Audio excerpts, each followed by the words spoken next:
2 கொரிந்தியர் 10வது அதிகாரத்துக்குள்ள நம்முடைய கவனத்தை திருப்புவோம். வேதாகமம் வைத்திருக்கிற தேவனுடைய பிள்ளைகள் எல்லாரும் பைபிளை திருப்புங்க. வேதாகமம் இல்லாதவர்கள் பக்கத்தில் பைபிள் வச்சிருக்கிறவங்க கிட்ட கொஞ்சம் கவனிக்கும்படி உங்களை அன்பாய் கேட்டுக்கொள்கிறேன். ஸ்தோத்திரம்.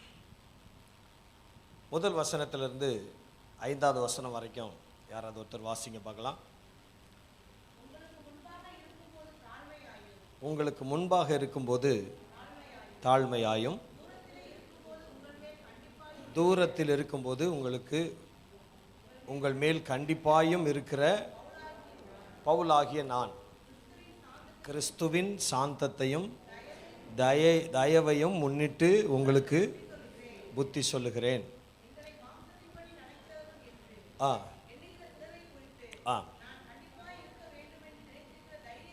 எங்களை மாம்சத்தின்படி நடக்கிறவர்கள் என்று எண்ணுகிற சிலரை குறித்து நான் கண்டிப்பாக இருக்க வேண்டும் என்று நினைத்திருக்கிற தைரியத்தோடே உங்கள் முன்பாக இருக்கும்போது நான் கண்டிப்புள்ளவனாக இராதபடிக்கு நீங்கள் எச்சரிக்கையாக இருக்க உங்களை, அதாவது நான் உங்கள் முன்னால் இருக்கும்போது சாந்தமாக இருக்கிறேன், தாழ்மையாக இருக்கிறேன், நான் அப்படியே இருக்க விரும்புகிறேன். உங்கள் முன்னால் வரும்போது உங்களை ரொம்ப கண்டிப்பாக நீங்கள் செய்கிற தவறுகளை எல்லாம் சுட்டி காண்பிச்சு உங்களை ரொம்ப கண்டிக்காதபடிக்கு நீங்கள் கொஞ்சம் கவனமாக இருங்கள், எச்சரிக்கையாக இருங்கள் என்று உங்களை வேண்டிக் கொள்கிறேன்.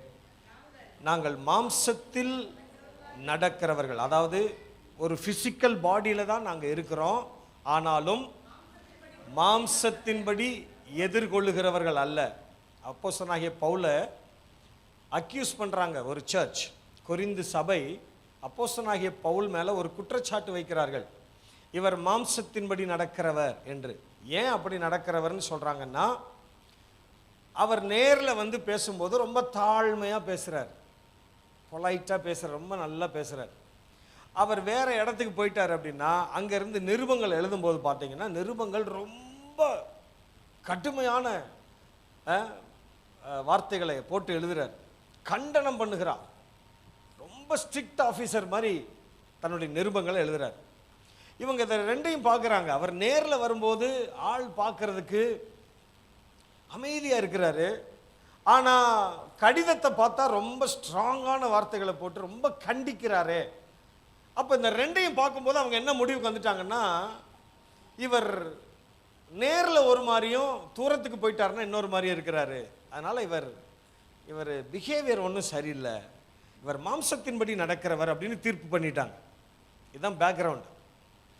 ஆனால் அவர் என்ன சொல்கிறார் அப்படின்னா, நான் தாழ்மையாக உங்கள் முன்னால் இருந்து கடிதத்தில் நான் கண்டிப்புள்ளவனாக இருக்கிறது ஏதோ என்னால் உங்களை நேரில் கண்டிக்க முடியாததுன்றனால இல்லை, நான் கிறிஸ்துவின் சாந்தத்தை உங்கள் முன்னால் வரும்போது காண்பிக்க விரும்புகிறேன். நான் சாந்தமாக உங்ககிட்ட நேரில் இருக்கும்போது அப்படி இருக்க விரும்புகிறேன். அதனால் நீங்கள் என்னை பேப்பர் டைகர்னு என்ன பண்ணிடாதீங்க, நினச்சிடாதீங்க. நான் ரியல் டைகர்ன்றார் அவர். I'm real tiger. உங்களை நேரில் பார்க்கும்போது என்னால் கண்டிக்க முடியும். ஆனால் கிறிஸ்துவின் சாந்தம் எப்படிப்பட்டது அப்படின்னா, அவரால் சிலுவையிலிருந்து அவரால் தன்னை காப்பாற்றி இருக்க முடியுமா, முடியாதா? அவரை பிடிக்க வர்றாங்க, வரும்போது அவர் கேட்குறார், யாரை தேடுகிறீர்கள்? உடனே அவர் சொல்றாரு, அவங்க சொல்றாங்க, நாங்கள் யாரை தேடுகிறோம்? இயேசுவை தேடுகிறோம். அவர் சொல்றாரு, நான் தான் அப்படின்றார். எத்தனை வார்த்தை தான் சொல்றாரு? நான் தான் அப்படின்றாரு. இந்த 2 வார்த்தையை அவங்களால டாலரேட் பண்ண முடியாம அத்தனை பேரும் பின்னிட்டு விழுந்தார்கள்னு போட்டிருக்கு. எங்க போய் விழுந்தாங்களா? அப்ப அவருடைய வேர்ட்ல இருந்த பவர் எவ்வளவுன்னு பாருங்க. அப்ப அவரால் அந்த சிலுவை பாடுகள்ல இருந்து தன்னை என்ன செஞ்சிருக்க முடியும்? காத்திருக்க முடியும். அல்லது தன்னை பிடிக்க வந்தவர்களை நொடியில அழிச்சு போட்டிருக்க அவரால் முடியும். அதனாலதான் பேதுரு போய் ஒருத்தன் காதை வெட்டினோடனே அவர் சொல்றாரு, பேதுரு என்ன ஆவி உடையவன்டா நீ? நான் கேட்டேன்னா என் பிதா ஆயிரக்கணக்கான தூதர்களை என்ன பண்ணிடுவாரு? அனுப்பி இவங்களெல்லாம் காலி பண்ணிடுவாரு. ஆனால் பிதாவின் சித்தம் தான் நிறைவேறணும். ஆகவே ஒரு காரியத்தில் தெளிவா இருக்கிறாரு, நான் சாந்தம் உள்ளவர், நான் மனத்தாழ்மை உள்ளவர். அதனால கடைசி வரைக்கும் நான் பிசிக்கலா இருக்கிற வரைக்கும் தேவனுடைய சித்தத்தை தான் நிறைவேற்றணும். நான் நேரில் இருக்கும்போது, இவர் சொல்றார், நான் நேரில் உங்களை பார்க்கும்போது நான் சாந்தமா தான் இருக்கணும். நான் சாந்தமா பேசுறேன்றனால என்னால உங்களை கண்டிக்க முடியாதுன்னு என்ன பண்ணிடாதீங்க, நினைச்சிடாதீங்கன்னு சொல்றார். அது சொல்லிட்டு சொல்றாரு, நாங்க மாம்சத்துல இருக்கிறவர்கள், நடக்கிறவர்களா இருந்தும் மாம்சத்தின்படி உங்களோடு என்ன செய்ய மாட்டோம். ஒருத்தர் தவறு செய்கிறாரு, ஒருத்தர் சரியா நடக்கல, கிறிஸ்துவுக்குள்ள அவர் தடுமாறுறாரு அல்லது தவறு செய்கிறார் அப்படின்னா அவர் சொல்றார், நான் உங்களை மாம்சத்தின்படி என்ன செய்ய மாட்டேன், எதிர்க்க மாட்டேன். போர் செய்வது உங்களை நேருக்கு நேரம் உங்களை கண்டம் பண்ணி, உங்களை வேதனைப்படுத்தி, உங்களை பாரப்படுத்தி, உங்களை அள வைக்கிறது என்னுடைய நோக்கம் அல்ல, உங்களை சீர்படுத்துவதுதான் என்னுடைய நோக்கம் அப்படி சொல்ல வர்றார். அடுத்து சொல்றாரு, எங்கள் போராயுதங்கள் மாம்சத்துக்கு ஏற்றவைகளாய் இராமல் அரண்களை நிர்மூலமாக்குகிறதற்கு தேவ பலம் உள்ளவைகளாய் இருக்கிறது. எல்லாரும் இந்த வசனத்தை மனப்பாடம் பண்ணிருங்க. இப்ப எல்லாரும் சேர்ந்து சொல்லுங்க பார்க்கலாம். எங்களுடைய போராயுதங்கள் மாம்சத்துக்கு ஏற்றவைகளாய் இராமல் அரண்களை நிர்மூலமாக்குகிறதற்கு தேவ பலம் உள்ளவைகளாய் இருக்கிறது. அவைகளால் நாங்கள் தர்க்கங்களையும் தேவனை அறிகிற அறிவுக்கு விரோதமாய் எழும்புகிற எல்லாம் மேட்டிமை. எல்லாரும் சொல்லுங்க பார்க்கலாம், எல்லாரும் சத்தமா சொல்லுங்க பார்க்கலாம். ரெண்டே ரெண்டு அரண் தான். ஒன்று தர்க்கம், ஆர்கியூமெண்ட்ஸ், ஆர்கியூமெண்ட் பண்ணுகிற மென்டாலிட்டி. என்ன சொன்னாலும் அவங்க நம்மகிட்ட ஆர்கியூ பண்ணுவாங்க. அப்படின்னா என்ன ஆயிடுச்சுன்னா, உள்ள என்ன கட்டப்பட்டுருச்சு, அரண் கட்டப்பட்டிருக்குது. கிறிஸ்துவை அறிகிற அறிவை அவங்க கிட்ட சொன்னீங்கன்னா உடனே அவங்க என்ன பண்ணுவாங்க, எதிர்த்து நிற்பாங்க, அதுக்கு ஆர்கியூ பண்றாங்க. நம்பர் 1. ரெண்டாவது, தேவனை அறிகிற அறிவுக்கு விரோதமாய் எழும்புகிற எல்லா மேட்டிமையான எண்ணங்களையும் நிர்மூலமாக்கணும். எல்லாம் சொல்லுங்க, தர்க்கங்களையும் மேட்டிமைகளையும் நிர்மூலமாக்கி, அடுத்து பாருங்க, எந்த எண்ணத்தையும் கிறிஸ்துவுக்கு கீழ்ப்படிய சிறைப்படுத்தணும். எல்லாரும் சொல்லுங்க, தர்க்கத்தையும் மேட்டிமையும் என்ன செய்யணுமா, நிர்மூலமாக்கணும். அதற்கு பின்னால் எழும்புகிற எல்லா எண்ணங்களையும் யாருக்கு கீழே கொண்டு வரணும். அதாவது என்னுடைய எண்ணங்கள் எல்லாமே யாருக்கு கீழ்ப்படிஞ்ச எண்ணமா இருக்கணும், கிறிஸ்துவுக்குள்ளான எண்ணங்களா இருக்கணும். நீங்க படிச்சீங்கன்னா வேதம் சொல்லுது, கிறிஸ்து இயேசுவில் இருந்த சிந்தையே உங்களிலும் என்ன செய்ய கடவுது, இருக்க கடவுது. அவர் ஒரு நாளும் பிதா கிட்ட போய் ஆர்கியூ பண்ணவே இல்லை. ஆர்கியூ பண்ணாரா? பிதாவை விட தன்னை மேன்மையா நினைச்சுக்கிட்டாரா? ஒருபோதும் கிடையாது. அப்ப அவருடைய எண்ணம் எப்படி இருந்தது அப்படின்னா, கிறிஸ்து இயேசுவில் இருந்த சிந்தை எல்லாம் எப்படி இருந்ததுன்னா பிதாவுக்கு கீழ்ப்படிந்த சிந்தையா இருந்தது. இப்ப நம்ம சிந்தையெல்லாம் எப்படி இருக்கணும்னு விரும்புறாரு, கிறிஸ்துவுக்கு கீழ்ப்படுகிற, கிறிஸ்துவோடு இணைந்து நிற்கிற சிந்தையா இருக்க விரும்புகிறார். சரி, கடந்த வாரத்தில் ஒரு அரண் என்னன்றதை நம்ம பார்த்தோம். இந்த வாரத்தில் மனதில் கட்டப்படுகிற, நம்முடைய மனதிலேயே நமக்கு எதிராக கட்டப்படுகிற அரண் அல்லது கோட்டை. சில நேரத்தில் நாமளே அதை கட்டி விட்டுறோம், சில நேரத்தில் பிசாசு அதை கட்டி விடுறான், இல்லைன்னா மற்றவர்கள் நம்மளை பற்றி சொல்லி சொல்லி சொல்லி சொல்லி நம்மளை நம்ப வைக்கிறாங்க சில காரியங்களை நம்ம மைண்டுக்குள்ள. இப்படி நம்பப்படுகிற அந்த மாதிரியான காரியங்களை எல்லாம் கர்த்தர் நிர்மூலமாக்குங்கள் என்று சொல்லுகிறார். அதில் இந்த வாரத்தில் ஒரு காரியத்தை நம்ம பார்க்கலாம். ஆகார் என்ற ஒரு அடிமை பெண்ணுடைய மனநிலையை பார்க்கலாம். ஆகார் யாரு? என்னங்க, ஆபிரகாம் வீட்டில் இருந்த ஒரு அடிமை பெண் ஆகார். ஆபிரகாமுக்கு தேவன் வாக்கு பண்ணுகிறார், உன் சந்ததி வானத்து நட்சத்திரங்களை போல இருக்கும் அப்படின்னு சொல்லி வாக்கு பண்றார். 75வது வயசுல வாக்கு பண்றாரு. அதுக்கு பின்னால வருஷம் போய்கிட்டே இருக்கக்கூடிய சந்ததியை பார்க்க முடியல. அப்போ திடீர்னு சாராளுக்கு திடீர்னு ஒரு அருமையான ஒரு ஐடியா அப்படின்னு அவங்க நினச்சிக்கிட்டு அவங்ககிட்ட சொல்கிறாங்க, எனக்கு தான் பிள்ளை இல்லை, நீர் என் அடிமை பெண்ணாகிய ஆகாரோட சேரும், அவள் மூலமாவது இந்த வீட்டில் என்ன நடக்கட்டும், ஒரு சந்ததி வரட்டும் அப்படின்னோடனே அதை சொல்லும் போதே எப்படி சொல்கிறான்னா, கணவனுக்கு அவ்வளவு மரியாதையை சொல்ல, ஆண்டவனே ஆண்டவனே அப்படின்னு கூப்பிட்டோடனே இவர் என்ன பண்ணிட்டாருன்னா, ஆண்டவர் சொன்னதெல்லாம் விட்டாரு, யார் சொன்னதை கேட்டாரு, சாராள் சொல்றது. ஆனால் தேவனுடைய திட்டத்துக்கு எதிர்மறையா ஒரு காரியம் நடந்து போச்சு. அந்த வீட்டில் ஒரு குழந்தை என்ன செஞ்சிருச்சு, பிறக்கிறது. குழந்தை பிறந்த பின்னால தேவனுடைய திட்டத்தின்படி சாராளுடைய வயிற்றில் வாக்குத்தத்தத்தின் பிள்ளை கருவாகிறான், உருவாகிறான், பிறக்கிறான். இந்த ரெண்டு பிள்ளைகளுக்கு இடையில ஒரு பெரிய தகராறு வருது. இந்த தகராறுக்கு பின்னால அவள் சாராள் என்ன சொல்லிடுறா அப்படின்னா, அடிமை பெண்ணையும் அவளுடைய மகனையும் வீட்டை விட்டு என்ன செய்ய வேண்டும்? துரத்த வேண்டும். அப்பவும் தலைவர் என்ன சொல்றாரு? எஸ் மேடம், எஸ் மேடம் அப்படின்ட்டு அனுப்புகிறார். இப்போ இன்னைக்கு ஆகாருடைய மனநிலை அந்த சூழ்நிலையில் எப்படி இருந்திருக்கும் கொஞ்சம் யோசித்து பார்க்கலாம். 21ஆம் அதிகாரம், ஆதியாகமம் 21வது அதிகாரம்.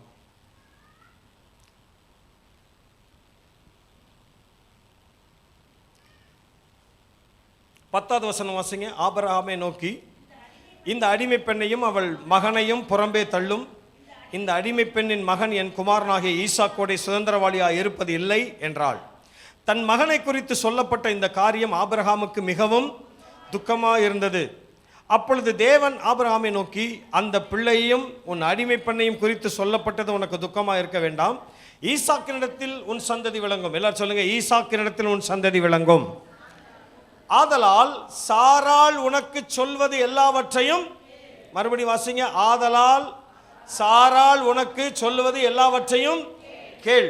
13ஆம் வசனம், அடிமை பெண்ணின் மகனும், எல்லாரும் சேர்ந்து வாசிங்களேன், அடிமை பெண்ணின் மகனும், மறுபடி சொல்லுங்க, அடிமை பெண்ணின் மகனும் உன் வித்தா இருக்கிறபடியால் அவனையும் ஒரு ஜாதி ஆக்குவேன். ஆபிரகாமை பார்த்து கர்த்தர் சொல்றார், அடிமை பெண்ணுடைய மகனா இருந்தாலும் அவன் யாருடைய வித்து?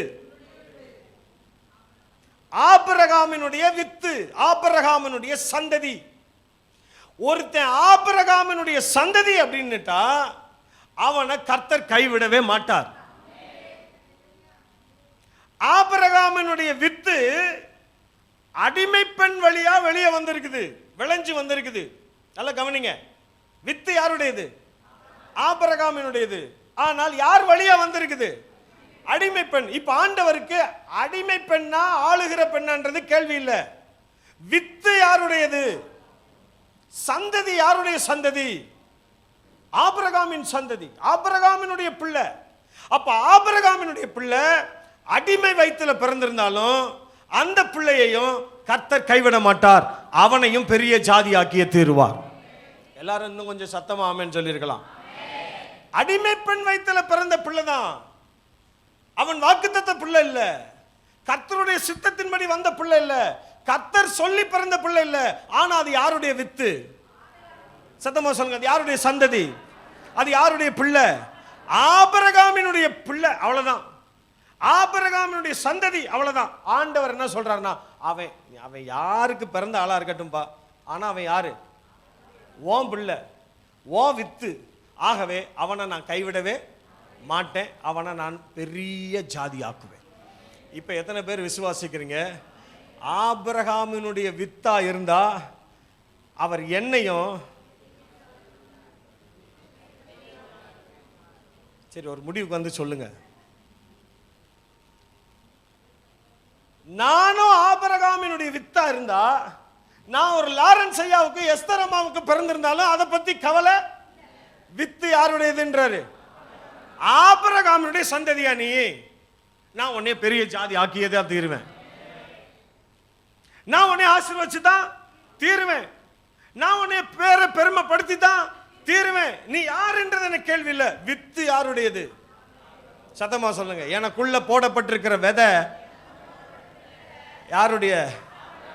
சத்தமா சொல்லுங்க. பெனியேலுக்குள்ள இருக்கிற விதை, பெனியேலுக்குள்ள இருக்கிற அந்த வித்து யாருடையது?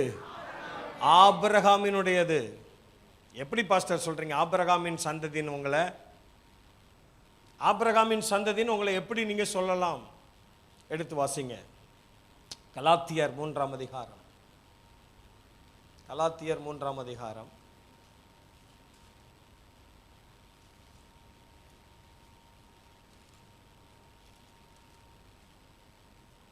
16வது வசனம்.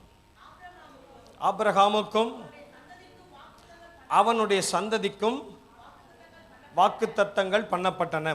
நல்ல கவனிச்சு வாசிங்க. ஆபிரகாமுக்கும் அவனுடைய சந்ததிக்கும் வாக்குத்தத்தங்கள் பண்ணப்பட்டன.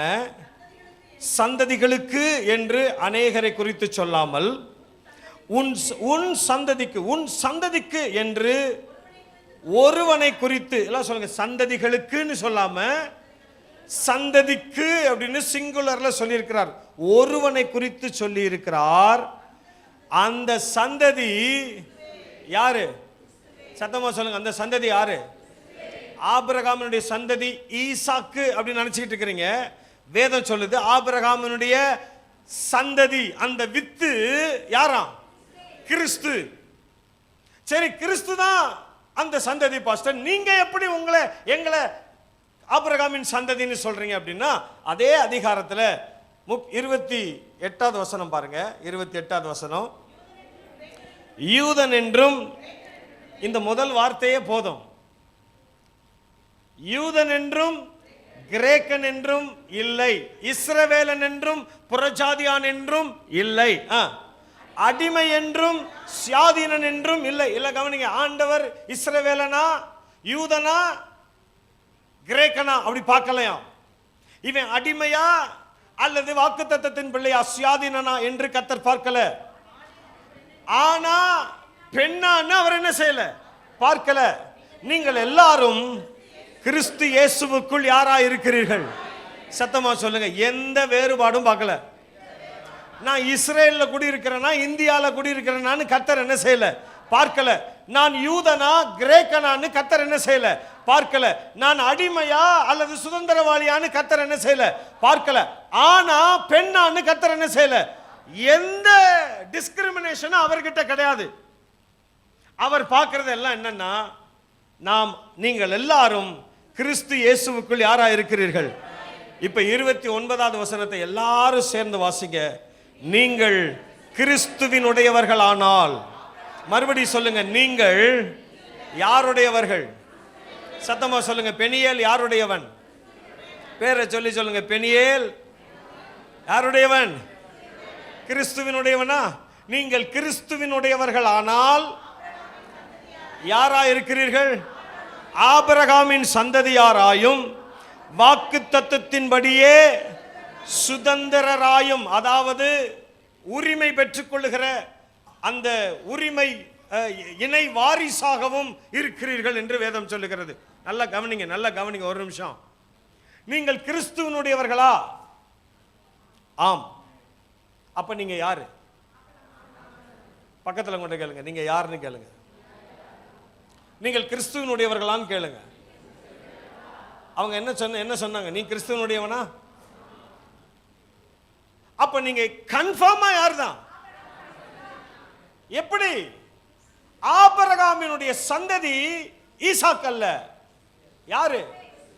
இப்ப ஆபிரகாமினுடைய வித்து யாருக்குள்ள இருக்குதோ அவங்க தான் ஆபிரகாமினுடைய சந்ததின்னு சொல்லலாம்.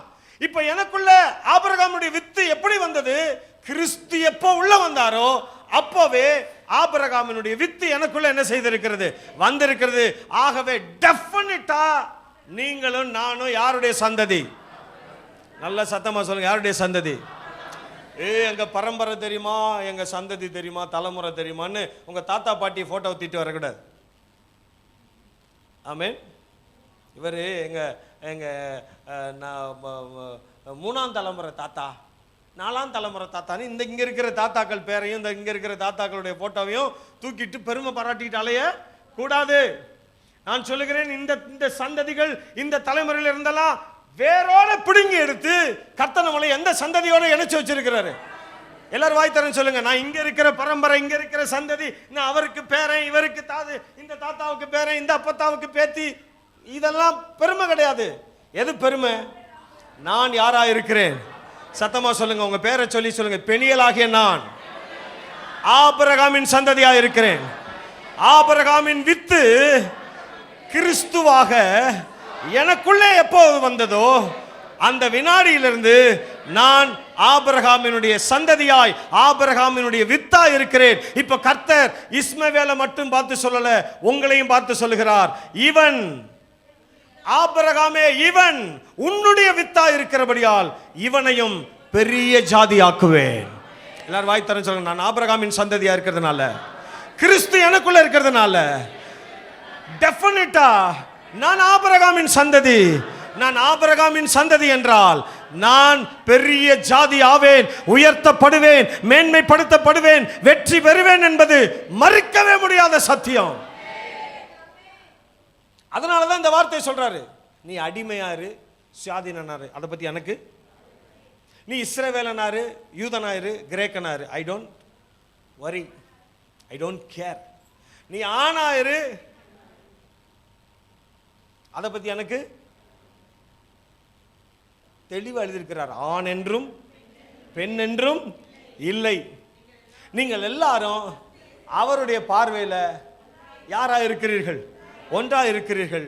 அதுக்கு அடுத்து சொல்றாரு, நீங்கள் கிறிஸ்துவினுடையவர்கள், நீங்கள் கிறிஸ்துவால் தெரிந்து கொள்ளப்பட்டவர்கள். கிறிஸ்து உங்களுக்குள்ளே வந்துவிட்டார். நீங்கள் கிறிஸ்துவினுடையவர்களானால் நீங்கள் யாராலும் மறுக்கவே முடியாத ஆபிரகாமின் சந்ததியாராய் இருப்பீர்கள். அல்ல, ஆபிரகாமின் சந்ததியாயும் வாக்கு தத்தத்தின்படியே உரிமை பங்காளர்களாயும் இணை வாரிசுகளாயும் இருக்கிறீர்கள். இதை சொன்ன பின்னால ஆகாருடைய மனநிலை எப்படி இருந்திருக்கணும்? சந்தோஷமா இருந்திருக்கணும் இல்லையா? ஆகாருடைய மனதில் ஒரு பெரிய எழுச்சி உண்டா இருக்கணும். வாவ், என் பிள்ளைய யாராக போறான்? பெரிய ஜாதியாக போறான். சொன்னது யாரு? ஆகார்ட்ட சொன்னதே யாருங்க? ஆபிரகாம்கிட்ட சொன்னது யாரு? கர்த்தரே சொல்றாரு, இவன் உன் வித்தா இருக்கிறபடியால் இவனையும் ஒரு பெரிய ஜாதியாய் ஆக்குவேன்னு சொல்றாரு. இதை கேட்ட உடனே ஆபிரகாமுக்கு சந்தோஷம். ஆனால் ஆகார் அதை ஒரு பெரிய விஷயமா என்ன செய்யல, எடுத்துக்கொள்ளல. ஏனென்றால் அவள் மனதில் ஒரு வேறு விதமான அரண் கட்டப்பட்டிருந்தது. என்ன அரண்? நான் யாரு? சத்தமா சொல்லுங்க, நான் யாரு? அடிமை. எனக்கு ஒரு ஃபியூச்சர் கிடையாது. I have no hope. இதுதான் மோசமா இருக்கிறதுலே மகா மோசமான அரண். எனக்கு ஒரு எதிர்காலம் கிடையாது. நான் நல்லா வாழுவேன் என்பதற்கு எந்த உத்தரவாதமும் கிடையாது. எனக்கு எந்த நம்பிக்கையும் இல்லை. அதான் பாடணும். நம்பிக்கை இல்லாத நிலையானதோ, விசுவாசம் உங்ககிட்ட என்ன ஆனதோ, குறைவானதோ, அற்புதர் உனக்குள்ளே இருக்கிறார். எல்லாம் கவனிக்கணும். யாராவது நம்பிக்கை இல்லாமல் இந்த கால வேலை வந்திருந்தீங்கன்னா கர்த்தர் உங்களை பார்த்து சொல்றாரு, நம்பிக்கையின் தேவன் உனக்குள்ளே இருக்கிறார். பக்கத்தில் கூட சொல்லுங்க, நம்பிக்கை ஊட்டுகிற தெய்வம், நம்பிக்கை கொடுக்கிற ஆண்டவர் உங்களுக்குள்ள சொல்லுகிறார், நீங்கள் ஆபிரகாமின் வித்தா இருக்கிறபடியால் அவர் உங்களையும் பெரிய தேசமாய், பெரிய மேன்மக்களாய், பெரிய இடத்துல, பெரிய உயர்வில் கர்த்தர் உங்களை கொண்டு போய் வைக்காம விட போவதே இல்லை. ஆனால் ஆகாருடைய மனநிலை எப்படி போயிடுச்சு? அவளுடைய பிறப்புல இருந்து, அவளுடைய இந்த அடிமை வாழ்க்கையிலிருந்து அவளுக்கு என்ன நடந்துருச்சு அப்படின்னா, நம்பிக்கையே இல்லை பாருங்க. அதுக்கு ஏற்ற மாதிரி சூழ்நிலைகள் இப்போ நடக்குது. அந்த பெண் நாச்சியார் சொல்றாங்க, அந்த சாரால் சொல்றாங்க, இந்த பிள்ளைய, இந்த பெண்ணை வெளியே என்ன செஞ்சிருங்க, துரத்திருங்கன்னொன்னே ஆபிரகாம் என்ன பண்ணாரு? 14வது வசனம் பாருங்க, ஆதியாகமம் 21:14. தயவு செய்து எல்லாரும் வேத புத்தகத்தை திருப்புங்க. ஆபிரகாம் அதிகாலையில் எழுந்து அப்பத்தையும் அப்பங்களையும் அல்ல, பக்கத்தில் சொல்லுங்க, அப்பங்கள் கூட இல்லை. ஆபிரகாம் எவ்வளவு நல்ல ஆபிரகாம் பாருங்க. அப்பத்தையும், எத்தனை துருத்தி தண்ணீர்? நம்ம பாட்டில்னு வச்சுக்கலாம். எவ்வளோ தண்ணி? ஒரு பாட்டில் தண்ணி. அதிகாலையில் எழுந்ததுனால நேற்று சுட்ட அப்பமாக தான் இருந்திருக்கும். என்ன இவரா எந்திரிச்சு காலையில் சுட போறாரு? வீட்டை விட்டு பத்தி விட போகும்போது உள்ளே போய் பார்த்துருப்பாப்புல, அங்கே ஒரே ஒரு காஞ்சி போன அப்பம் கிடந்திருக்கும். அந்த அப்பத்தையும் ஒரு பாட்டில் தண்ணியை எடுத்து ஆகாருடைய தோளின் மேல் வைத்து பிள்ளையும் ஒப்பு கொடுத்து அப்படியே அப்படின்றாப்புல. என்ன சொல்றதுன்னு தெரியல, என்ன பண்றதுன்னு தெரியல. வீட்டில் இருக்கிற எதையாவது எடுத்து கொடுத்துருக்கலாம்ல, கொஞ்சம் நகை, கொஞ்சம் பணம், ஒன்றும் கொடுக்கல. அங்கேருந்த காஞ்சி போன ஒரு ரொட்டி, கொஞ்சம் ஒரு பாட்டில் தண்ணியை கையில் கூட கொடுக்கல, தோளில் வந்து மாட்டி விட்டாப்புல. மாட்டி விட்டு இருந்தாமா அப்படின்னு பிள்ளையும் கையில் ஒப்பு கொடுத்து அவளை என்ன செய்து விட்டான்? அனுப்பி விட்டான். பல ஆண்டுகள் அந்த வீட்டில் அடிமையாய் வேலை செய்தவள். பல ஆண்டுகள் ஆபிரகாமுக்கும் சாராளுக்கும் உதவியாக இருந்தவ. ஆனால் இன்னைக்கு ஒரு நாள் திடீரென்று அதிகாலையில் எழுப்பி விடுறாரு ஆபிரகாம், இங்க வாமான்னு கூப்பிடுறாரு. ஏதோ வேலையா இருக்குன்னு போனா ஒரு அப்பத்தையும் ஒரு பாட்டில் தண்ணியும் கையில கொடுத்து பிள்ளையும் கையில கொடுத்து, சரிம்மா ரொம்ப நன்றி, நீ இவ்வளவு நாள் எங்களோட இருந்திருக்க ரொம்ப நன்றின்னு சொல்லி வெளியே போ, நீ எங்கேயாவது போ அப்படின்னு சொல்லி அனுப்பி விடுகிறான். அவள் என்ன பண்ணா பாருங்க, அவள் புறப்பட்டு போய் பெயர்சபாவின் வனாந்தரத்தில் என்ன செய்தாளாம்? அப்படின்னா என்ன அர்த்தம்? அவளுக்கு போவதற்கு இடமில்லை. எங்க போறதுன்னு அவளுக்கு, அவ மைண்ட் எப்படி இருந்திருக்குன்னு யோசிங்க. அடுத்து நான் என்ன செய்வேன், வாட் இஸ் நெக்ஸ்ட் என்று அவளுக்கு விளங்கல. நான் என்ன பண்ண போறேன்? கண்ணை கட்டி காட்டில் விட்ட மாதிரி திடீர்னு இவ்வளவு நாள் சாப்பாடு கிடைச்சிட்டு இருந்துச்சு, இவ்வளவு நாள் துணிமணி கிடைச்சிட்டு இருந்துச்சு, இவ்வளவு நாள் நல்லா இருக்கிறோம், நல்ல வசதியான ஒரு தூங்குமிடம் இருக்கிறது, தங்குமிடம் இருக்கிறது, வேலை இருக்கிறது, வருமானம் இருக்கிறது, சாப்பாடு இருக்குன்னு நினைச்சுக்கிட்டு இருந்த பெண்ணை அதிகாலையில கூப்பிட்டு வெளியே போன்னு சொன்ன எப்படி இருக்கும்? எங்க போறதுன்னு தெரியல, என்ன செய்யறதுன்னு ஒன்றும் தெரியல. நான் யார்கிட்ட போவேன், யார்கிட்ட உதவி கேட்பேன், அடுத்த வேளை உணவுக்கு நான் என்ன செய்வேன்? ஒரே ஒரு பிரெட்டை கையில கொடுத்து இந்த ஆள் அனுப்பி விட்டாரு, ஒரு பாட்டில் தண்ணி, கொஞ்ச தூரம் போறதுக்குள்ளேயே வனாந்தரத்தில் எப்படி தாகம் எடுத்திருக்குன்னு உங்களுக்கு தெரியும். தீந்து போச்சு, அலைந்து திரிகிறாள். அப்படி மனநிலை எல்லாம் என்ன சொல்லுதுன்னா, மைண்டுக்குள்ள என்ன சொல்லுதுன்னா, இனி உனக்கு என்ன இல்லை, எதிர்காலம் இந்த வனாந்தரத்திலே, பெயர்சபா வனாந்தரத்திலேயே நீ என்ன செய்ய போற? அழிஞ்சு போற, அவ்வளவுதான். there is no hope. உனக்கு எந்த வழி இல்லை, வாழ்க்கை முடிஞ்சு போச்சு அப்படின்னு மனம் சொல்லிக்கொண்டே இருக்கிறது. கொஞ்ச நேரத்தில் பார்த்தீங்கன்னா 15ஆம் வசனம், துருத்தியில் இருந்த தண்ணீரும் கொஞ்சம் கொஞ்சமா மைண்டெல்லாம் அப்படியே worst கண்டிஷனுக்கு போயிட்டு இருக்குது. தாகத்தால தண்ணியை குடிச்சுக்கிட்டே இருக்கிறாங்க ரெண்டு பேரும். தண்ணியை குடிச்சு அந்த துருத்தியில் இருந்த தண்ணீரும் என்ன ஆயிடுச்சு? செலவழிந்த பின்பு அவள் பிள்ளையை ஒரு செடியின் கீழே விட்டு, கொஞ்சம் நல்லா யோசிச்சுக்கிட்டே வாங்க, அந்த காட்சியை கொஞ்சம் உங்களுடைய மனதில் கற்பனை செய்து கொண்டே வாருங்கள். பிள்ளை சாகிறதை நான் என்ன செய்ய மாட்டேன். அப்ப என்ன ஆகிட்டு இருக்குன்னா, அந்த பிள்ளை தாகத்தால நான் வறண்டு கொஞ்சம் கொஞ்சமாய் அந்த சூழ்நிலை, வனாந்தரம், பயங்கரமான வெயில் அடிக்குது, எங்க போறதுன்னு தெரியல. வேக வேகமா போனாலும் ஏதாவது ஒரு மரத்தடியில் உட்காரலான்னாலும் வழி இல்லை. ஒரு சின்ன செடி இருக்குது, செடியின் கீழே அந்த பிள்ளையை விட்டுட்டா. ஏன்னா அவளுக்கு நம்பிக்கை இல்லை, எதிர்காலத்தில் என்ன செய்ய போறோன்னு தெரியல. பிள்ளைய செடியின் கீழே விட்டுட்டு என்ன சொல்றா பாருங்க, பிள்ளை சாகிறதை நான் பக்கத்துல இருந்து என்னால என்ன செய்ய முடியாது. அப்படின்னா என்ன முடிவுக்கு வந்துட்டான்னா, என் கூட இருந்த ஒரே ஒரு துணையும் இன்னும் கொஞ்ச நேரத்தில் என்ன ஆக போகுது? சாக போகுது. இவனாவது என் கூட இருப்பான்னு நினைச்சேன், ஆனா இந்த வனாந்தரம், இந்த தாகம், இந்த பசி கொடுமை இவனையும் என்னை விட்டு என்ன செய்ய போகிறது? பிரிக்க போகிறது. இருக்கிறதெல்லாம் போச்சுங்க. இந்த கடைசியில் இவனாவது என் கூட இருப்பான்னு நினைச்சேன், அவனும் என்னை விட்டு போயிட்டு இருக்கான். அதனால இவன் சாகிறத நான் பார்க்க மாட்டேன் என்று சொல்லி எதிராக அம்பு பாயும் தூரத்திலே போய் உட்கார்ந்து, ஏன் அழுதா?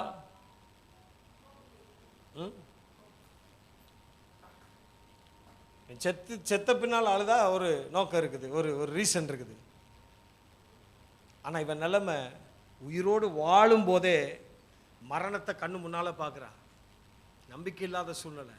அவருடைய மைண்டு ஃபுல்லா, இனி எனக்கு எதிர்காலம் இல்லை, இனி எனக்கு வாழ்க்கையில் துணை யாரும் இல்லை, இனி எனக்கு நம்பிக்கை இல்லை, நான் வாழ்வேன் என்பதற்கு, என் குடும்பம் நல்லா இருக்கும், நாங்க நல்லா இருப்போன்ற எந்த எவிடன்ஸும் இங்க பார்க்க முடியலன்னு சொல்லி அம்பு பாயும் தூரத்தில் போய் உட்கார்ந்து சத்தமிட்டு என்ன செய்து கொண்டிருக்கிறாள்? அழுதாள். அழனுமாவ ஆண்டவருடைய வாக்கு என்னது? என்னங்க? பெரிய யாரை குறித்து? எந்த இஸ்மவேலை ஆண்டவர் இவனையும் பெரிய ஜாதி ஆக்குவேன்னு சொன்னாரோ அவன் செத்து போயிடுவான் அப்படின்ற அளவுக்கு மனதில் பயங்கரமான கோட்டை எழுப்பப்பட்டிருக்கிறது. இனி எங்களுக்கு வாழ்வில்லை, இனி எங்களுக்கு எதிர்காலம் இல்லை, இனி எங்களுக்கு நம்பிக்கை இல்லை, இனி எங்களால் ஜெயிக்க முடியாது, இதற்கு மேல என்னால மூவ் பண்ண முடியாது அப்படின்னு அவளே முடிவு பண்ணிட்டா. ஆனா அவளை குறித்த வாக்குத்தத்தம் என்னது? இவனை நான் என்ன ஆக்குவேன்? இப்ப அவனை பெரிய ஜாதி ஆக்குவேன்னா இவளை கைவிட்டுருவாரா? நான் சொல்லட்டுமா, உங்களையும் என்னை குறித்து தேவன் சொல்லி வைத்திருக்கிற வாக்குத்தத்தங்கள் பெரியது. உங்களுக்கு எனக்கும் உங்களை குறித்து என்னை குறித்து அவர் வைத்திருக்கிற திட்டம் பெருசு. பிரதர் பெனியல் உங்களை பத்தி வச்சிருக்கிறது பெருசு. ஆனா நம்ம மைண்ட் என்ன சொல்லிட்டு இருக்குது? சூழ்நிலையை பார்க்குது, கையிருப்பை பார்க்குது, தேவையை பார்க்குது. என்ன சொல்லிடுதுன்னா மைண்ட் சொல்லுது அவ்வளவுதான், முடிஞ்சு போச்சு, லைஃப் இஸ் ஓவர், எல்லாம் முடிஞ்சு, அவ்வளவுதான். கடையை மூடிட்டு பிள்ளை சாகிறத பார்த்துட்டு கடைசியாக கொஞ்சம் அழுதுட்டு போவேன்னு உட்காந்துட்டான். என்ன நடக்குது பாருங்க. கர்த்தர் சொன்னதை, ஒரு விசை சொன்ன காரியத்தை மறுவிசை பார்த்து திருத்தவே மாட்டாருங்க, திருத்தவே மாட்டார். ஒரு தடவை சொல்லிட்டாருன்னா அதை அப்படியே நிறைவேற்றுவார். என்ன நடந்தது பாருங்க. தேவன் பிள்ளையின் சத்தத்தை கேட்டார். சத்தமா சொல்லுங்க, தேவன். அப்ப என்ன அர்த்தம்? தேவன் யார்? தேவன் நம்முடைய சத்தத்தை, நம்முடைய சூழ்நிலைகளை பார்க்கிறவர், நம்முடைய தேவைகளை அறிகிறவர். நான் சொல்றேன், இந்த அடிமை பெண் ஆண்டவரை ஆராதிச்சாலா இல்லையான்றது தெரியாது. ஆனால் தேவனை ஆராதிக்கிற வீட்டில் இருந்திருக்கிறார். தேவனுடைய வாக்குத்தத்தத்தை பெற்ற ஆபிரகாமினுடைய வீட்டில் அடிமையா இருந்திருக்கிறார். அது போதும் ஆண்டவருக்கு. எது போதும்? எது போதும்? நீ ஆபிரகாம் வீட்டில் இருந்த பத்தியா? ஆபிரகாமுக்கு ஒரு பிள்ளை பெத்த பத்தியா? ஆபிரகாமினுடைய சந்ததி உன் வீட்டில் இருக்கான் பத்தியா? அது போதும் நான் உன்னை ஆசீர்வதிக்கிறதுக்கு. அது போதும். இயேசு கிறிஸ்து உனக்குள்ள வந்துட்டார் பத்தியா? அது போதும். இயேசு கிறிஸ்துவை நீ ஆராதிக்கிற பத்தியா? அது போதும். இயேசுவே ஆண்டவர்னு டிக்ளேர் பண்ண பத்தியா? That's more than enough. நான் உன்னை அழிய விட மாட்டேன். பக்கத்தில் சொல்லுங்க, அழியவே விட மாட்டேன். ஆமென். சும்மா ஏதாவது ஒரு வியாதி வந்தானோ ஐயோ போயிடுவோம் போல இருக்கே, மண்டையை போட்டுருவோம் போல இருக்கே சொல்லுவாங்க. இது அவ்வளோதான், இதுக்கு வழியே இல்லை. நான் சொல்கிறேன், உலகத்துக்கு வழி இல்லை, அவர்கிட்ட 1000 வழி இருக்குது. இல்லை இல்லை, 1000கணக்கான வழிகள் இருக்கிறது. ஒரு வழி அடைஞ்சதுன்னா 1000 வழியை திறக்க அவர் வல்லவர். 1000 தலைமுறைக்கு இரக்கங்களை காப்பேன்னு சொல்லியிருக்காரு. ஒன்னு அப்படியே விட்டுருவேன், நீ எக்கேடுங்கட்டு போ, நீ சொன்ன பேச்சு கேட்க மாட்டேற, ஒழுங்கா சபைக்கு வர மாட்டேற, ஒழுங்கா அதை செய்ய மாட்டேற, இதை செய்ய மாட்டேற, போ, உன்னை விட்டுருவேன். அப்படிலாம் கிடையாது. கர்த்தர் ரொம்ப நல்லவர். பக்கத்தில் கூட சொல்ற, ரொம்ப ரொம்ப நல்லவர். ஆமென். நீ அடிமை பெண் தான், நீ ஆபிரகாமுக்கு உதவி செய்து கொண்டிருந்தவள் தான். ஆனால் ஆபிரகாமினுடைய வித்து உன் பக்கத்தில் இருக்கான், உன்னை கைவிட மாட்டேன். பக்கத்தில் சொல்லுங்க, ஆபிரகாமினுடைய வித்தை கையில பிடிச்சுக்கிட்டு நடந்த ஆகாரையே கைவிட மாட்டேன்னார்னா, ஆபிரகாமுடைய வித்தை உள்ள வச்சிருக்கிற எண்ணெய உங்களை கைவிட வாய்ப்பே இல்லைன்னு சொல்றேன். நான் மறுபடியும் சொல்றேன், ஆபிரகாமினுடைய வித்தை ஆகார் கையிலே பிடித்து கொண்டு நடந்து போகிறாள், அவளையே கைவிட மாட்டேன்றாரு. நீ இவனை ஆபிரகாமுடைய சந்ததியை கையில பிடிச்சு போறல்ல, உன்னையவே கைவிட மாட்டேன் அப்படின்னா அவளையே கைவிட மாட்டார்னா, உள்ள வச்சிருக்கிறவங்களை என்னை கைவிட்டுருவாரா? அழிஞ்சு போக விட்டுருவாரா? தோல்விக்குள்ளேயே விட்டுருவாரா? உங்களை உங்களை உங்களை வந்து அட்ரஸ் இல்லாம போக பண்றதுக்கு கர்த்தர் விட்டுருவாரா? நான் சொல்லுகிறேன், என் வேதம் சொல்லுகிறது, என் தேவன் சொல்லுகிறார், விடவே மாட்டார், விடவே மாட்டார். நல்ல விளங்கி கொள்ளுங்க. நம்பிக்கை எல்லாம் வந்திருந்தீங்கன்னா கர்த்தர் உங்களுக்குள்ள நம்பிக்கையை விதைப்பாராக.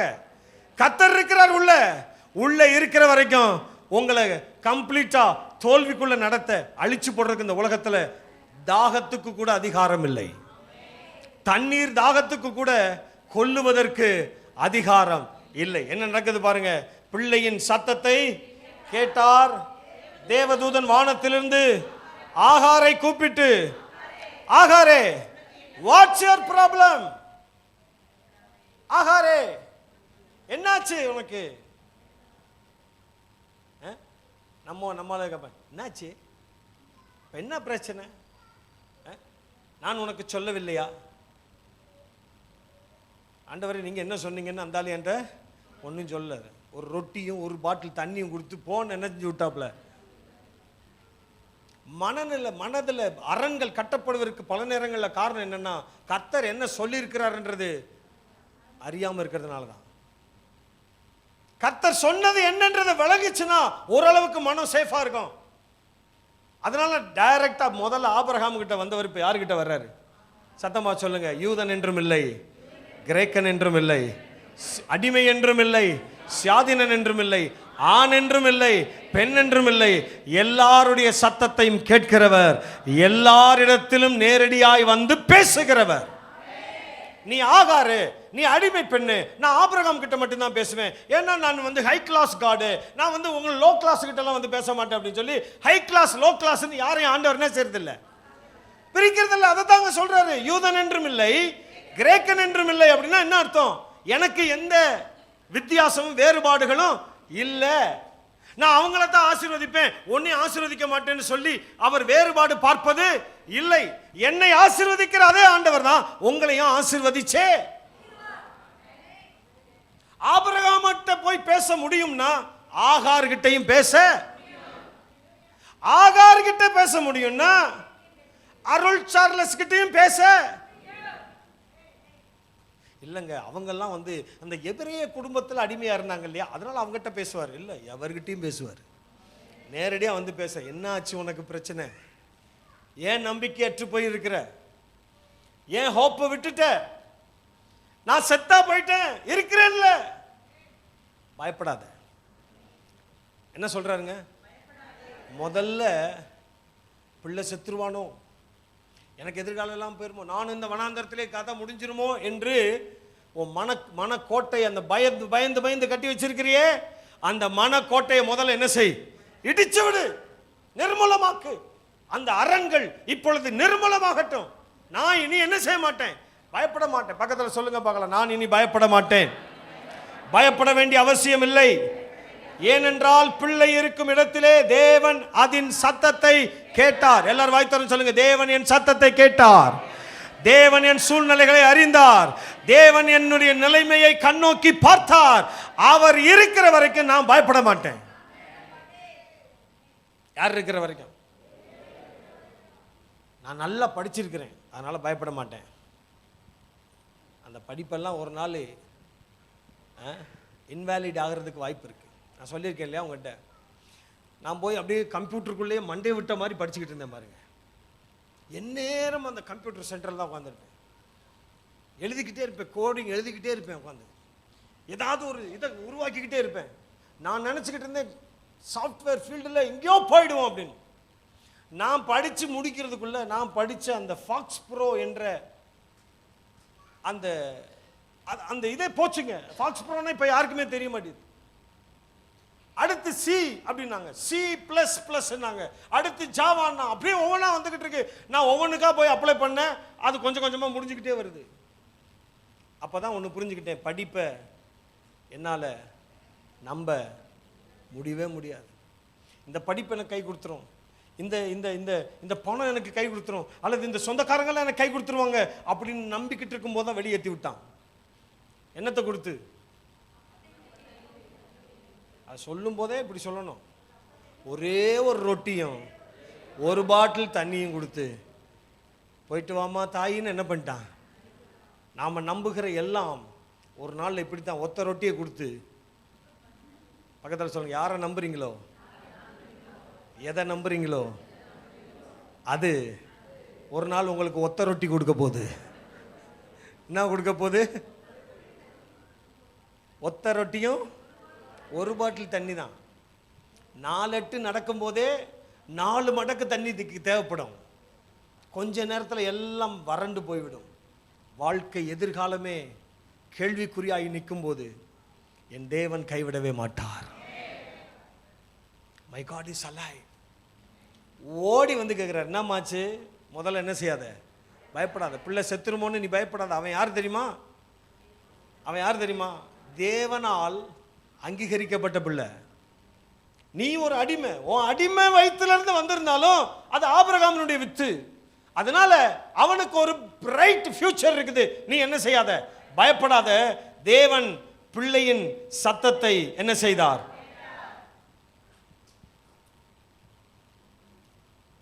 மனநிலையை மாற்றுகிறார், அல்லது அரண்களை நிர்மூலமாக்குகிறார், உடைச்சு எடுக்கிறார். பயத்தின் அந்த அந்த பயந்து நிற்கிற அந்த சூழ்நிலையை மாத்துறாரு. நம்பிக்கை இல்லை என்ற அரண்களை இடிச்சு உடைக்கிறாரு. எதிர்காலம் இல்லை இல்லை இல்லைன்னு சொல்லிட்டு இருந்தா இல்லையா, அந்த கோட்டையை இடிச்சு உடைக்கிறாரு. மனதை அப்படியே பேலன்ஸ் பண்ண பார்க்கிறாரு. வந்து பேசுறாரு, அடிமை கிட்ட பேசுறாரு. நீ என்ன செய்யாத, பயப்படாத, பிள்ளை இருக்கும் இடத்தில் தேவன் அதன் சத்தத்தை கேட்டு. எல்லாரும் வலது கரத்தை உயர்த்தி சொல்லுங்க, நான் இருக்கிற இடத்துல நான் ஏறெடுக்கிற ஜெபத்தை என் தேவனாகிய கர்த்தர் கேட்க வல்லவரா இருக்கிறார், கேட்டுக்கொண்டுதான் இருக்கிறார். நம்ம நினைக்கிறோம் ஒண்ணுமே மாறாம இருக்குதே, ஒன்னும் சூழ்நிலை சரியில்லாம இருக்குதே, நான் ஜெபிச்சு ஜெபிச்சு ஜெபிச்சு ஜெபிச்சு ஜெபிச்சு ஜெபிச்சு ஜெபிச்சு இல்லைங்க. ஏற்ற காலத்தில் ஏற்ற நேரத்தில் உயர்த்தி மகிழ்ந்திடுவார் கர்த்தர், உன்னை உயர்த்திடுவார். பக்கத்தில் சொல்லுங்க, கலங்காதே கண்மணியே. என்ன சொல்ல மாட்டேன், கண்மணியன்னு என்ன பார்க்குறீங்க ஒரு மாதிரி? எங்க அப்படிதாங்க பாட்டு எழுதியிருக்காங்க. கர்த்தர் உன்னை உயர்த்திடுவார், கலங்காதே கண்மணியே, ஏற்ற காலத்தில் ஏற்ற நேரத்தில் உயர்த்தி நடத்திடுவார். சொல்லுங்க, ஏற்ற காலத்தில் ஏற்ற நேரத்தில் என்னை உயர்த்தி. அப்ப அவருடைய மனம் முழுவதும் எதிர்மறையாய் மாறி போன சூழ்நிலையில அப்படியே விட்டிருந்தா அவ தாகம் இல்லாமலே செத்து போயிருப்பான். அப்படியே அவளை விட்டிருந்தா எதிர்காலம் இல்லை, எனக்கு நம்பிக்கை இல்லை, எனக்கு யாருமே இல்லை, எனக்கு யாருமே இல்லைன்னு அவன் மூவ் பண்ணல. என்ன பண்ணிட்டா? எங்க உட்கார்ந்து இருந்தா பாருங்க, எதிராக அம்பு பாயும் தூரத்திலே போய் என்ன செஞ்சிட்டா?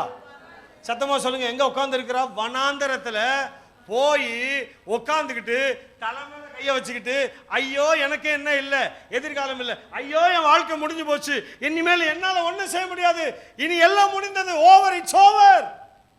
இதுதான் அவனுடைய வாழ்க்கை. கர்த்தரும் விட்டுருந்தாருன்னு வைங்களேன், அவ்வளவுதான். ஆனா கர்த்தர் விடலைங்க. அவர் சொன்ன வார்த்தையிலிருந்து ஒரு நாளும் மாறுவதே இல்லை. தேவனுடைய பிள்ளைகள் நல்லா கவனிங்க, உங்களை பத்தி சொன்ன வார்த்தையில ஒரு வார்த்தை கூட தவறி போகவே போகாது. உங்களை குறித்த எதிர்கால திட்டத்தை உங்ககிட்ட பேசியிருக்கிறாரே, அது நடந்துதான் தீரும். பெரிய ஜாதி ஆக்கி தான் தீருவா. இப்ப பெரிய ஜாதியா இருக்காங்களா? அவங்க இருக்காங்களா இல்லையா?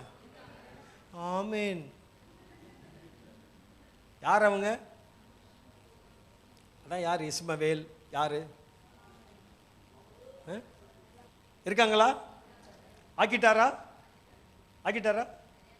சொன்னதை அப்படியே செய்கிற ஆண்டவர். அதனால உங்க மனதில் என்ன விதமான அரண்களை கட்டி வச்சிருந்தாலும், இது நடக்காது, இது கிடைக்காது, இது வராது, இது இது இது அவ்வளவுதான். கர்த்தர் சொல்றாரு, இல்ல இல்ல, உன் சத்தத்தை நான் கேட்டிருக்கிறேன். பிள்ளை இருக்கும் இடத்துல, எல்லாம் சொல்லுங்க, நான் இருக்கிற இடத்துல தேவன் என் சத்தத்தை கேட்டிருக்கிறார். அடுத்து சொல்றார், நீ எழுந்து பிள்ளையை எடுத்து அவனை உன் கையினால் பிடித்து கொண்டு போ. அவனை எவன் முடிஞ்சான்னு நினைக்கிறியோ, எவன் ஒளிஞ்சான்னு நினைக்கிறியோ, எது முடிஞ்சு போச்சுன்னு நினைக்கிறியோ, அதை பத்தி நான் திரும்ப சொல்றேன். அப்போ ஆபிரகாம்கிட்ட சொன்னேன், இப்போ அடிமை பெண்ணாகிய உன்கிட்ட டைரக்டா சொல்றேன், அவனை. சத்தமா சொல்லுங்க, எது முடிஞ்சான்னு நினைச்சோமோ, எவன் முடிஞ்சான், அவன் சாகிறதை நான் பார்க்க விரும்பலன்னு சொன்னான். அப்படின்னா என்ன நினைச்சிட்டா? இவன் என்ன செய்ய போறான்? சாக போறான். முடிஞ்சதுன்னு நினைச்சல. இப்ப கர்த்தர் சொல்றாரு, அதை எப்படி முடிய விடுவேன்? அது முடியாது.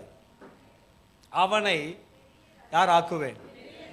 சத்தமா சொல்லுங்க, பெண்ணியலாகிய என்னையும் என் பிள்ளைகளையும் கர்த்தர் பெரிய ஜாதி ஆக்குவார், பெரிய தேசமாக்குவார். அவர்கள் நன்றாயிருப்பார்கள். 1000 தலைமுறைகளுக்கு இரக்கங்கள் காக்கப்படும். ஹல்லேலூயா. கைவிடவே மாட்டேன்றாரு. இப்ப அவளே நினைச்சிருக்கலாம், என்னது என் பிள்ளையவா? அடிமைங்க நானு. ஹலோ காட், நான் யாருன்னு தெரியாம பேசுறீங்க, சாராள்னு நினைச்சு பேசிட்டு இருக்கிறீங்க தெரியாம. என் பேர் என்னது? ஆகாரு. நான் யாரு தெரியுமா? அடிமை. என்கிட்ட போய் நீங்க என்ன சொல்லிட்டு இருக்கீங்க அப்படின்னு அவன் நினைச்சிருக்கலாம். ஆனா விடல கர்த்தர். அவர் சொல்லுகிறார், திரும்ப வந்து அவர்கிட்ட நேராக சொல்றாரு, நான் அவனை என்ன ஆக்குவேன், நீ எழுந்து பிள்ளையை எடுத்து அவனை உன் கையினால் பிடித்து கொண்டு போ. நீ எழுந்து பிள்ளையை எடுத்து அவனை உன் கையினால் பிடித்து கொண்டு போ, அவனை பெரிய ஜாதி ஆக்குவேன் என்றார். அடுத்து என்ன செய்யறார் பாருங்க, இப்பதான் நிர்மூலமாக்குறார் பாருங்க. தேவன் அவளுடைய கண்களை, சத்தமா சொல்லுங்க, தேவன் என்ன செஞ்சாருங்க, அவளுடைய. அப்ப என்ன நடந்திருக்குது இவ்வளவு நேரம்? இவ்வளவு நேரம் என்ன ஆயிருக்குதுன்னா, தேவன் யார் என்று அல்லது தேவனை அறிகிற அறிவை அவள் பெற்றுக்கொள்ளாத விடாதபடி அவளுடைய மனதில் பெரிய அரண் கட்டப்பட்டிருந்தது. இப்ப கர்த்தரே அந்த அரணை, அந்த கோட்டையை உடைச்சு விட்டாரு. இப்பொழுது அவள் கண்கள் திறந்து இந்த தேவன் யார் என்று அறிகிறாள், தேவனை பார்க்கிறாள். அடுத்து என்ன நடக்குது பாருங்க, கர்த்தர் அவள் கண்களை திறந்து விட்டார். அப்பொழுது அவள் ஒரு துறவை கண்டாள். எல்லாம் சொல்லுங்க, எங்க? சத்தமா சொல்லுங்க, எங்க? வனாந்தரம்னா என்னன்னு தெரியுமா? வனாந்தரம்னா என்னது? ஒண்ணுமே இல்லாத இடம், வெறும் மண்ணு தான் இருக்கும். நிழலுக்கு ஒரு மரம் கூட. அந்த இடத்துல கர்த்தர் மனதை சரி பண்ண உடனே, மைண்டை கிளியர் பண்ண உடனே, அந்த அரண்கள் உடைக்கப்பட்டு கண்கள் திறக்கப்பட்டு தேவனை அவ தரிசிக்க ஆரம்பிச்ச பின்னால என்ன நடக்குது பாருங்க. அவள் ஒரு தண்ணீர் துறவை கண்டு, எல்லாம் சொல்லுங்க, தண்ணீர் துறவை கண்டு போய் துருத்தியிலே தண்ணீர் நிரப்பி பிள்ளைக்கு குடிக்க. ஆபிரகாம் எவ்வளவு கொடுத்து விட்டாரு? தேவன் எவ்வளவு கொடுத்தாரு? சத்தமா சொல்லுங்க, ஆபிரகாம் கொடுத்தா எவ்வளவுதான் கொடுக்க முடியும்? ஒத்த ரொட்டியும் சரியா சொல்ல மாட்டீங்க. ஆபிரகாம் எவ்வளவு கொடுத்தாரு? என்ன கொடுத்தாரு? சத்தமா சொல்லுங்க. ஒத்த ரொட்டி. அப்படி சொல்லுங்க, எத்தனை ரொட்டி? ஒத்த ரொட்டியும் ஒரு பாட்டில் தண்ணியும். மனுஷன் கொடுத்தான்னா இப்படிதான் கொடுப்பான். அதான் சொல்லுவாங்க, வாய்க்கும் பத்தல வயிற்றுக்கும் பத்தல. நிறைய கொடுப்பாங்கன்னு நினைச்சேன், ஒண்ணுமே பத்தல. மனுஷன் கொடுத்தா அவ்வளவுதான். எனக்கு யார் கொடுப்பார் தெரியுமா? சத்தமா சொல்லுங்க, யார்? இப்ப தேவன் என்ன கொடுக்கிறாரு? ஒரு தண்ணீர் துறவை காணும்படி கண்களை திறந்து விடுறாரு. போய் இப்ப என்ன சொல்றாருன்னா, இப்போ நான் அவனை மாதிரி இல்லை, அந்த கஞ்சாமட்டி பய மாதிரி நான் இல்லை. என்ன மட்டி? கஞ்சாமட்டி. இவ்வளோ நாள் வேலை பார்த்ததுக்கு உனக்கு கூலி கொடுத்தாலே ஆயிரக்கணக்கில் லட்சக்கணக்கில் கொடுத்துருக்கணும். ஆனால் ஒத்த ரொட்டியோட உன்னை அனுப்பிச்சி விட்டா, சரி பரவாயில்ல விடு, அவனை நான் ஆசீர்வதிக்க வேண்டியிருக்குது, இந்த கஞ்சாமட்டியும் என்ன செய்ய வேண்டியிருக்கு. ஆனால் உன்னைய உனக்கு நான் கொடுக்குறேன். அது எப்படி கொடுக்குறேன்னா, துறவை கொடுக்குறேன். இல்லை சொல்லுங்க, எனக்கு கர்த்தர் எதை கொடுக்க விரும்புகிறாரு? மனுஷன் கொடுத்தான்னா ஒத்த ரொட்டியும் ஒரு பாட்டில் தண்ணியும் தான் கொடுப்பான். தேவன் கொடுக்கும் போது என்ன கொடுக்கிறாருங்க? துறவு. யாருக்கு கொடுக்கிறார்? ஆபிரகாமின் சந்ததிக்கு. சத்தமா சொல்லுங்க, யாருக்கு துறவை கொடுக்கிறாரு? மறுபடியும் சொல்லுங்க, யாருக்கு துறவை கொடுத்தார்? இந்த ஆபிரகாமின் சந்ததிக்கும் துறவைத்தான் கொடுப்பாரே ஒழிய ஒத்த ரொட்டியையும் ஒரு பாட்டில் தண்ணியும் கொடுக்க மாட்டார். அதாவது கைக்கும் வாய்க்கும் பத்தல பாஸ்டர் அப்படின்ற நிலைமையில உங்களையும் என்னையும் ஒரு போதும் வைக்க மாட்டார். அதை விசுவாசிக்கணும். சூழ்நிலைகள் மத்தியில் அதை பேசணும். ஏதாவது எதிர்மறையா நடக்குதுன்னா உடனே என்ன சொல்லணும்? நான் ஆபிரகாமின் சந்ததி. கோழியெல்லாம் சாவுதுன்னா உடனே என்ன செய்யணும்? நான் ஆபிரகாமின் சந்ததி. ஐயோ 2 கோழி இன்னைக்கு காலையில் போய் பார்த்தேன், 2 கோழி செத்து கிடந்துச்சு. ஐயோ என்னமோ நடக்குது. பயந்துடக்கூடாது. உயர்வு தடுக்கப்படுமோ? பயப்படக்கூடாது. உடனே வாய்த்தரன்னு சொல்லணும். நான் யாரு? ஆபிரகாமின் சந்ததி. நான் ஆபிரகாமின் சந்ததி.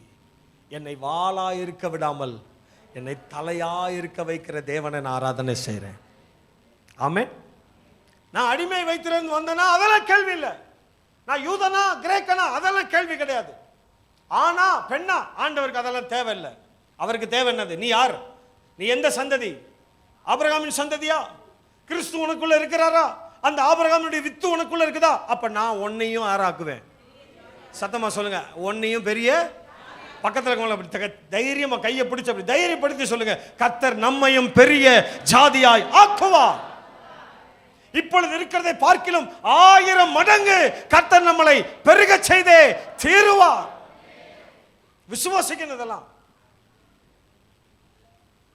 கால் வைத்து கஞ்சியும் காணி நிலமும் அந்த மென்டாலிட்டி இருந்து வெளியில வரணும். அதெல்லாம் யூதர்களுக்கு தான் பாஸ்டர். அவங்கள பாருங்களேன் எப்படி இருக்காங்க பாருங்களேன். சின்ன நாடு பாஸ்டர் எப்படி இருக்காங்க. கர்த்தர் சொல்றாரு, நாட்டில் இல்ல மேட்ரு, நாடா மேட்ரு. அப்படின்னா கர்த்தரால இஸ்ரேலை தவிர வேற எங்க இருந்தாலும் யாரையும் ஆசீர்வதிக்க முடியாதா? இல்லைங்க. நீங்கள் நானும் எந்த மூல முடுக்கில் இருந்தாலும் சரி, எந்த குக்கிராமத்தில் இருந்தாலும் சரி, அந்த இடத்துக்கு வந்து என்னையும் பெரிய ஜாதியாய், பெருந்தலைமுறையாய், பெரிய வம்ச தலைவர்களாய் உங்களை என்னை மாற்ற தேவனால் கூடும். அவருக்கு தேவை என்ன? நீ ஆபிரகாமினுடைய சந்ததியா? நீங்க எஸ்ன்னு மட்டும் சொல்லுங்க. திரும்ப திரும்ப வாய் திறந்து சொல்லுங்க. டெய்லி காலைல எந்திரிச்சோன்னே நல்ல பல்ல விளக்கிட்டு கண்ணாடி முன்னால போய் நின்று சொல்லுங்க, பெணியலாகிய நான் யாருடைய சந்ததியா இருக்கிறேன். அங்க போய் நின்று அந்த 3 தலைமுறைக்கு முன்னால இருந்த அந்த தாத்தா போட்டோ இருக்கு பாருங்க, அந்த பிஞ்சு போய் நஞ்சு போய் அதை தூக்கி போய் நான் இவருடைய சந்ததியா இருக்கிறேன், அப்ப அவர் மாதிரியே இருந்து சாவு போ. அவர் என்ன பண்ணிட்டு இருந்தாரு? அவரு பாவங்க அன்னாடங்காட்சி. அந்த தலைமுறையை பத்தி பேசாதீங்க. இந்த ஆபிரகாமுடைய சந்ததியை பத்தி நான் இப்பொழுது எந்த சந்ததியில் இருக்கிறேன்? ஆபிரகாமின் சந்ததி. ஆபிரகாமினுடைய சந்ததியின் சத்தத்தை கர்த்தர் கேட்கிறார். ஆபிரகாமினுடைய சந்ததி இருக்கிற இடத்துல சத்தத்தை கர்த்தர் கேட்கிறார். ஆபிரகாமினுடைய சந்ததி இருக்கிற இடத்துல அவனை பெரிய ஜாதியாய் ஆக்குவார். நான் அங்க போயிடலாமா பாஸ்டர்? வீடு சரியில்லை பாஸ்டர், நான் இருக்கிற வீடு சரியில்லை, இந்த வீட்டில் எதுவுமே விளங்கல பாஸ்டர். ஏன் அப்படி யோசிக்கிறீங்க? ஏன்னா இது வடக்க பார்த்த வாசல் பாஸ்டர். வடக்க வாசல் இருந்தா வீடு, கிழக்க பார்த்த வாசல். அவர் வடக்கையும் ஆசீர்வதிப்பார், தெற்கையும் ஆசீர்வதிப்பார், மேற்கையும் ஆசீர்வதிப்பார். நீங்க எங்க இருந்தாலும் எந்த திசையில இருந்தாலும் நீங்க வந்து கவுந்து அண்டர் கிரவுண்டில் போய் நீங்க குடியிருந்தாலும் கர்த்தரால் என்ன செய்ய முடியும்? நாங்க வாசல் வந்து இப்பெல்லாம் பாஸ்டர் நாங்க வாசல் கிழக்க மேற்க வடக்க தெற்க இல்லை, எந்த பக்கம் வச்சிருக்கோம்? இப்படி வச்சிருக்கிறோம். அப்படி படுத்தமானைக்கு உள்ள போவோம், படுத்தமானைக்கு மேல வருவோம் பாஸ்டர். எப்படி வேணாலும் வைங்க. ஆபிரகாமின் சந்ததியா? ஆபிரகாமின் வித்து உங்களுக்குள்ள இருக்குதா? கிறிஸ்து உங்களுக்குள்ள இருக்கிறாரா? அது அவருக்கு போதும். நீங்க எந்த இடத்துல இருந்தாலும் உங்களை பெரிய ஜாதியாக்குவதே அவருடைய சித்தம். ஒரு சில வசனங்களை மாத்த நான் கடகடன்னு சொல்றேன், பார்க்குறீங்களா? ஆபிரகாமுடைய சந்ததிக்கு இருக்கிற இன்னும் சில ஆசீர்வாதங்களை பார்க்குறீங்களா? உங்களுக்குள்ள யாருக்குள்ளயாவது எல்லாம் முடிஞ்சது, இனி நான் எழும்புவதில்லை, என்னுடைய எதிர்காலம் எல்லாம் கேள்விக்குறி, நம்பிக்கை இல்லை, இந்த நிலைமையில் இருந்தீங்கன்னா கர்த்தர் உங்களுடைய மனதின் அரண்கள் இந்த காலை வேளையில் உடைந்து நொறுங்கும்படி செய்வாராக. ரோமர் 4 அதிகாரம் 13வது வசனத்தை வாசிங்க. ரோமர் 4 சீக்கிரமா எடுங்க, இதை குறித்து வைத்துக் கொள்ளுங்க. ரோமர் 4 அதிகாரம் 13வது வசனம். அன்றியும், அதை அண்டர்லைன் பண்ணுங்க அந்த வார்த்தையை. உலகத்தை அண்டர்லைன் பண்ணிட்டீங்களா? உலகத்தை என்ன செய்வானா? மறுபடியும் சொல்லுங்க, எல்லாரும் சொல்லுங்க. உலகத்தை என்ன செய்வான்? மறுபடியும் சொல்லுங்க. என்னத்தை சுதந்தரிப்பான்?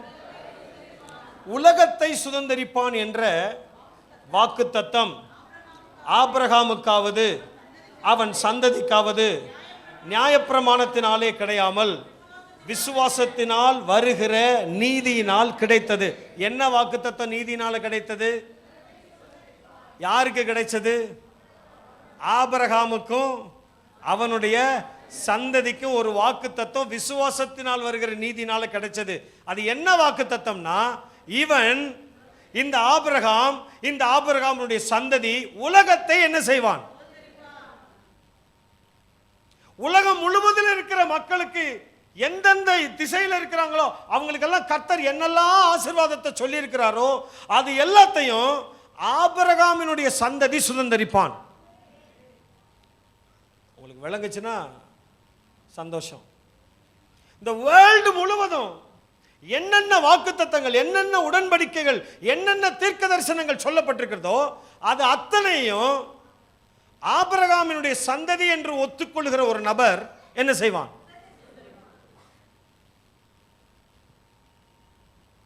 விசுவாசிக்க முடியுதா உங்களால? என்னது உலகத்தை சுதந்திரிப்பனா? நான் இன்னும் உள்ளூரையே சுதந்திரிக்கல பாஸ்டர். ஏன் சுதந்திரிக்கலன்னா இந்த அறிவு நமக்கு இல்லை. நான் யார்? ஆபிரகாமினுடைய வித்து. ஆபிரகாமினுடைய வித்தா இருந்தா ஆகார் வயித்துல பிறந்திருந்தாலும் அவனை கர்த்தர் என்ன ஆக்குவார்? அப்ப ஆபிரகாமினுடைய வித்து தேனில இருந்தாலும் கர்த்தர் அவனை என்ன ஆக்குவார்?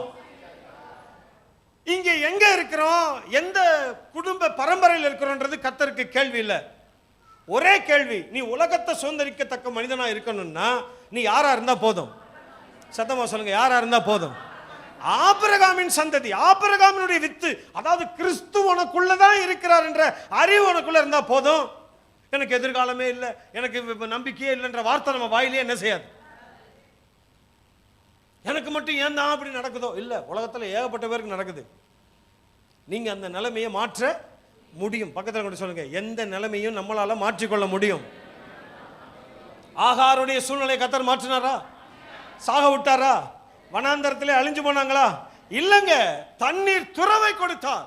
அவன் ஒத்த ரொட்டியை கொடுத்து அனுப்பிச்சு விட்டான். கர்த்தர் தண்ணீர் துறவை கொடுத்தார். ஒரு பாட்டில் தண்ணிக்கும் ஒரு துறவு தண்ணிக்கும் எவ்வளவு வித்தியாசம் இருக்கு பாருங்க. நீ போய் குடிச்சிட்டு தாகம் தீர்ந்துட்டு உனக்கு வேண்டியதை என்ன செய்து கொள், எடுத்துக்கொண்டு போன்றார் ஆண்டவர். ஆதாம் ஏவாள் ரெண்டு பேர் தான். ரெண்டு பேர். எவ்வளவு கொடுத்தாரு? சத்தமா சொல்லுங்க, எவ்வளவு கொடுத்தாரு? ஒரு பெரிய தோட்டம் நிறைய விருட்சங்கள் முழுவதும் பழங்கள். அவன் நினைச்சிருக்கலாம் ஒரு ரெண்டு விருட்சம் மட்டும் போதும் ஆண்டவர், 2 ஆப்பிள் மரம் இருந்தாலே எங்களுக்கு போதும் அப்படின்னா அவர் சொல்லுவார், உனக்கு போதும், ஆனா எனக்கு பத்தாது. நான் கொடுத்தா இப்படித்தான். பக்கத்தில் சொல்லுங்க, கர்த்தர் கொடுத்தாருன்னா, கர்த்தர் ஆசீர்வதிச்சாருன்னா எப்படிதான் ஆசீர்வதிப்பாருங்க? எனக்கு எவ்வளவு தேவைன்னு பார்த்து ஆசீர்வதிக்க மாட்டாரு. என்னுடைய தேவை அளவுக்கு கொடுக்க மாட்டாரு.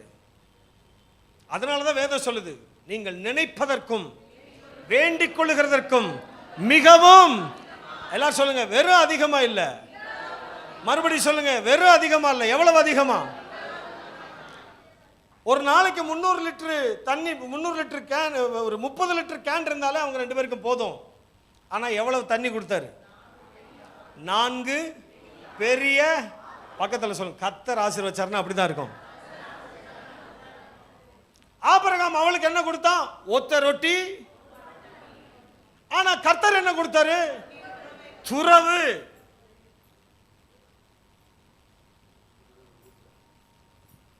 குடியானவனுடைய வீட்டில் அந்த இளைய குமாரனுக்கு என்ன கொடுத்தாங்க? இளைய குமாரன். ஓ, இப்படி சொல்லணும் இல்ல, கெட்ட குமாரன். அப்படியா? அவனா கெட்ட குமாரன்? அவன் தான் நல்ல குமாரன். அவனுக்கு அந்த ஒரு இடத்துல போய் ஒருத்தன்ட்ட போய் வேலைக்கு போய் சேர்ந்தானே, அந்த வீட்டில் அவனுக்கு என்ன கொடுத்தாங்க? தண்ணி கொடுத்தாங்களா? பண்ணி கொடுத்தாங்களா? பண்ணிக்கு போடுற உணவையும் அவனுக்கு கொடுக்கல. ஆனா தகப்பன் வீட்டுக்கு வர்றான். தகப்பன் வீட்டில் என்ன கிடைக்குது? அவன் என்ன எதிர்பார்த்து வர்றான்? ஒரு 3 நேரம் சாப்பாடு. பசியோடு இருக்கேன்ப்பா, உங்க பிள்ளைன்னு சொல்லி நான் வரல. உன் வேலைக்காரில் ஒருவனாக என்ன செய்து கொள்ளும். வேலைக்காரனாவா சேர்த்துக்கிட்டாரு? அப்பா யாரா சேர்த்துக்கிட்டாரு? மகனா சேர்த்துக்கிட்டாரு. என்ன கொடுத்தாரு சாப்பாடு? எல்லாரும் சொல்லுங்க, அந்த கொளுத்த கன்று. தமிழ்ல அதை சரியா மொழிபெயர்க்காம இருக்கிறாங்க. என்ன சொல்றான்னா, தகப்பன் சொல்றாரு, அந்த கொளுத்த கன்றை என்ன செய்யுங்க. அப்போ ஒவ்வொரு வீட்லையும் ஹையர் அபிஷியல்ஸுக்குன்னு அடிக்கிறதுக்குன்னு சில கன்றுகளை கொழுன்னு என்ன செய்வாங்க, வளர்த்து வச்சிருப்பாங்க. யாராவது பெரிய அதிகாரிகள், ரொம்ப முக்கியஸ்தர்கள் வீட்டுக்கு வந்தாங்கன்னா அவங்களுக்கு அடிக்கிறதுக்குன்னு சிறப்பா சில கன்றுகள் வளர்க்கப்படும். தகப்பன் சொல்றாரு, அந்த யாருக்கு அடிக்க வேண்டியது? கெஸ்ட்டுக்கு அடிக்க வேண்டியது. உயர் அதிகாரிகள் வந்து அடிக்க வேண்டிய அந்த கொழுத்த கன்றை என் மகனுக்காக என்ன செய்யுங்கள், அடியுங்கள், விருந்து வையுங்கள். இவன் சொல்றான், எப்பா சும்மா பழைய சோறை கொடுங்கப்பா. அவர் சொல்றாரு, அப்படிலாம் என்னால, பக்கத்தில் சொல்லுங்க, அப்படிலாம் கொடுக்க மாட்டார், அப்படிலாம் கொடுக்க மாட்டாரு. ஏன் கொடுக்க மாட்டார்னா, நீங்க யாரோ ஒருவன் அல்ல, நீங்க பிள்ளை, யாரோ ஒருத்தர் கிடையாது. அவன் வீட்டுக்குள்ள வந்தவன் யாரு? சத்தமா சொல்லுங்க, திரும்பி வந்தவன் யாரு? இப்ப கர்த்தர் அதைத்தான் சொல்றார், நீ ஆபிரகாமின் சந்ததியா? abundant blessing தான் உனக்கு. spiritually abundant, physically abundance, financially abundance, எல்லாத்துலயும் உனக்கு நிறைவு தான், குறைய விட மாட்டேன். ஏன்னா இவனும் ஆபிரகாமின் வித்தா இருக்கிறபடியால் அவனை பெரிய ஜாதி ஆக்குவேன். அவருக்கு தேவை நீ ஆபிரகாமின் சந்ததியா, கிறிஸ்து உனக்குள்ள இருக்கிறாரா, அந்த உணர்வு, அந்த அறிவு உன் மூளையை நிரப்பியிருக்குதா, உன் இதயத்தை நிரப்பியிருக்குதா, உடைய ஐம்புலன்களை நிரப்பியிருக்குதா? எந்நேரம் இந்த சிந்தையா இருக்கிறியா? கைக்கு பத்தல, வாய்க்கு பத்தல, ஏதாவது வாங்கணும்னா அதுக்கு பத்தல, இதுக்கு பத்தல, எனக்கு வியாதி, இந்த வியாதி சரியாக மாட்டேது, என்னுடைய தொழில் நஷ்டமாய். கர்த்தர் சொல்ற, இதெல்லாம் பேசாத, என்கிட்ட வந்து எதை பேசு? நீ யாரு? நீ யாருன்னு யார்ட்டையாவது போய் கேளுங்களேன். நானா சுரேஷ்? டேய், அது உன் பேரு, பட் நீ யாரு? ஓ, நீங்க அதை கேட்குறீங்களா? நான் வந்து இந்த இன்னாருடைய மகன். அது உங்க அப்பா பேரு. நீ யாரு? ஒருத்தனுக்கும் தெரியாது, ஆனா உங்களுக்கு எனக்கும் தெரியணும். நீங்கள் யார்? நான் ஆபிரகாமினுடைய வித்து, நான் ஆபிரகாமினுடைய சந்ததி. நான் ஆபிரகாமினுடைய சந்ததி ஆனால் ஆபிரகாமுக்கு கொடுக்கப்பட்ட வாக்குத்தத்தம் இயேசு கிறிஸ்துவினால் எனக்கு சொந்தம். நான் தோல்வியில வாழ வேண்டிய அவசியமே, வியாதிகளிலேயே வாழ வேண்டிய அவசியம். நான் சொல்றேன், எல்லாத்தையும் ஆபிரகாமினுடைய சந்ததி மேற்கொள்ளுகிற சந்ததியா இருக்கும். சொல்லுங்க பார்க்கலாம், எல்லா வியாதிகளையும், எல்லா தரித்திரங்களையும், எல்லா தோல்விகளையும், எல்லா நிந்தைகளையும், அவமானங்களையும் ஆபிரகாமின் சந்ததி மேற்கொண்டே தீரும். இதெல்லாம் வரத்தான் செய்யும், ஆனா ஆபிரகாமின் சந்ததி அதையெல்லாம் மேற்கொள்ளும் சந்ததி. என்ன பண்றது பிரதர்? 40 வயசு ஆயிடுச்சு, இல்ல வந்துருச்சு, அது வரட்டும். அது ஊர் சுத்தி, அது நம்மட்டையும் சுத்தி வந்து வரும். ஆனா அதை ஆபிரகாமின் சந்ததி, என்ன அந்த அதிகாரத்தை கர்த்தர் நமக்கு என்ன செஞ்சிருக்காரு? என்ன பண்றது பிரதர்? வனாந்தரத்தில் சுத்துறோம், செத்து தான் ஆகணும். அவர் சொல்றாரு, நீ வேணா சாவு, ஆனா ஆபிரகாமின் சந்ததினா நீயே விரும்பினாலும் உன்னை சாக விட மாட்டேன். ஏன்னா உன்னை குறித்து என்கிட்ட பெரிய நோக்கம் இருக்குது. உன்னை தாயின் வயிற்றில் உருவாக்குறதுக்கு முன்னால பெரிய திட்டம் எனக்குள்ள இருந்துச்சு. உலக தோற்றத்துக்கு முன்னால உன்னை பத்தின பெரிய மெகா பிளான் என்கிட்ட இருக்குது. உலகத்தில் எல்லாரும் சொன்னாங்க, உங்க அப்பா சொன்னாரு ஒரு ஆம்பளை பிள்ளை பிறந்திருக்கு அப்படின்னு. பரலோகம் சொல்லுச்சு, தேவ நோக்கம் பிறந்திருக்குதுன்னு. பரலோகத்தில் பெரிய ஆர்ப்பாட்டம், பெரிய ஆரவாரம், கூச்சல், ஒரே ஜாய். பெணியல் பிறக்கிறாப்புல கான்வென்ட் ஆஸ்பத்திரியில். எங்க அப்பா எல்லாருக்கும் சொல்றாரு, எனக்கு ஒரு மகன் பிறந்தான், அவன் கரேன்னு இருக்கான். அவர் இப்படி சொல்லிட்டு இருந்திருப்பாரு. எங்க அண்ணன் போய் அவங்க கிளாஸ்ல சொல்லியிருப்பாரு, எனக்கு ஒரு தம்பி பிறந்திருக்கிறான். இவங்கெல்லாம் இப்படி பேசிட்டு இருக்கிறாங்க. சரி, பரலோகம் என்னடா பேசுன்னு பார்த்தா, பரலோகத்தில் எல்லாரும் பேசுனாங்க, தேவ நோக்கம் ஒன்று தேனில கான்வென்ட்ல பிறந்திருக்குது, தேவ திட்டம் பிறந்திருக்குது, தேவனுடைய சித்தம் பிறந்திருக்குது. அவருடைய உலக தோற்றத்துக்கு முன்னால அனாதி தீர்மானம் ஒன்று கான்வென்ட் ஆஸ்பத்திரியில் பிறந்திருக்குது. பக்கத்தில் சொல்லுங்க, நோக்கமா இருக்கிறோம். அதனால நம்ம ஒரு மாதிரி நோக்கமாயிடக்கூடாது. எந்த நோக்கமா இருக்கணும்? தேவ நோக்கமா இருக்கணும். வாயை திறந்து ஒரு நாளைக்கு 100 முறைக்கு மேல அறிக்கை பண்ணுங்க, நான் ஆபிரகாமின் வித்து, நான் ஆபிரகாமின் சந்ததி. எந்த தோல்வியையும் எளிதில் மேற்கொள்ளுவேன், எந்த கோலியாத்தையும் தலை குப்புற விழ வைப்பேன். அடிச்ச அடியில் அவன் பின்னால தானே விழுந்திருக்கணும். கோலியாத்து அடிச்ச அடியில் எங்க போய் விழுந்திருக்கணும்? இப்படி அடிக்குதுன்னா இப்படி போய் விழுந்திருக்கணும். எப்படி விழுறான்? எந்த கோலியாத்தையும் முகம் குப்புற விழ வைக்கிறவன் தான் ஆபிரகாமின் சந்ததி. பக்கத்தில் சொல்லுங்க, கோலியாத்தெல்லாம் பார்த்து பயந்துடாதீங்க. ஆனா இஸ்ரவேலன் பூரா எப்படி நிக்கிறான்? மேல நல்ல ஸ்டிஃபா நிக்கிறான், அப்படியே நிக்கிறான். ஆடாம அசையாம அப்படியே நிக்கிறான். பார்த்தீங்கன்னா ஆர்மி, இஸ்ரேல் ஆர்மினா அப்படி நிக்குது. ஆனா அப்படியே போக்கஸ் கேமராவை அப்படி கீழே கொண்டு போனோம்னா காலு பூரா என்ன செய்யுது? அவன் வந்து கோலியாத் வந்து நின்று, ஏண்டா உங்ககிட்ட எவனுமே இல்லையாடா அப்படின்னா மேல வெறப்பா நிக்கிறான். கீழே கால் என்ன செய்யுது? ஒரே தாவீது வரும்போதெல்லாம் ஒரே வைப்ரேஷனா இருந்திருக்குன்னு நினைக்கிறேன். கிர்ன்னு ஒரே ஈரமா வேற இருந்திருக்குன்னு நினைக்கிறேன். பயந்து நடுங்கிறாங்க.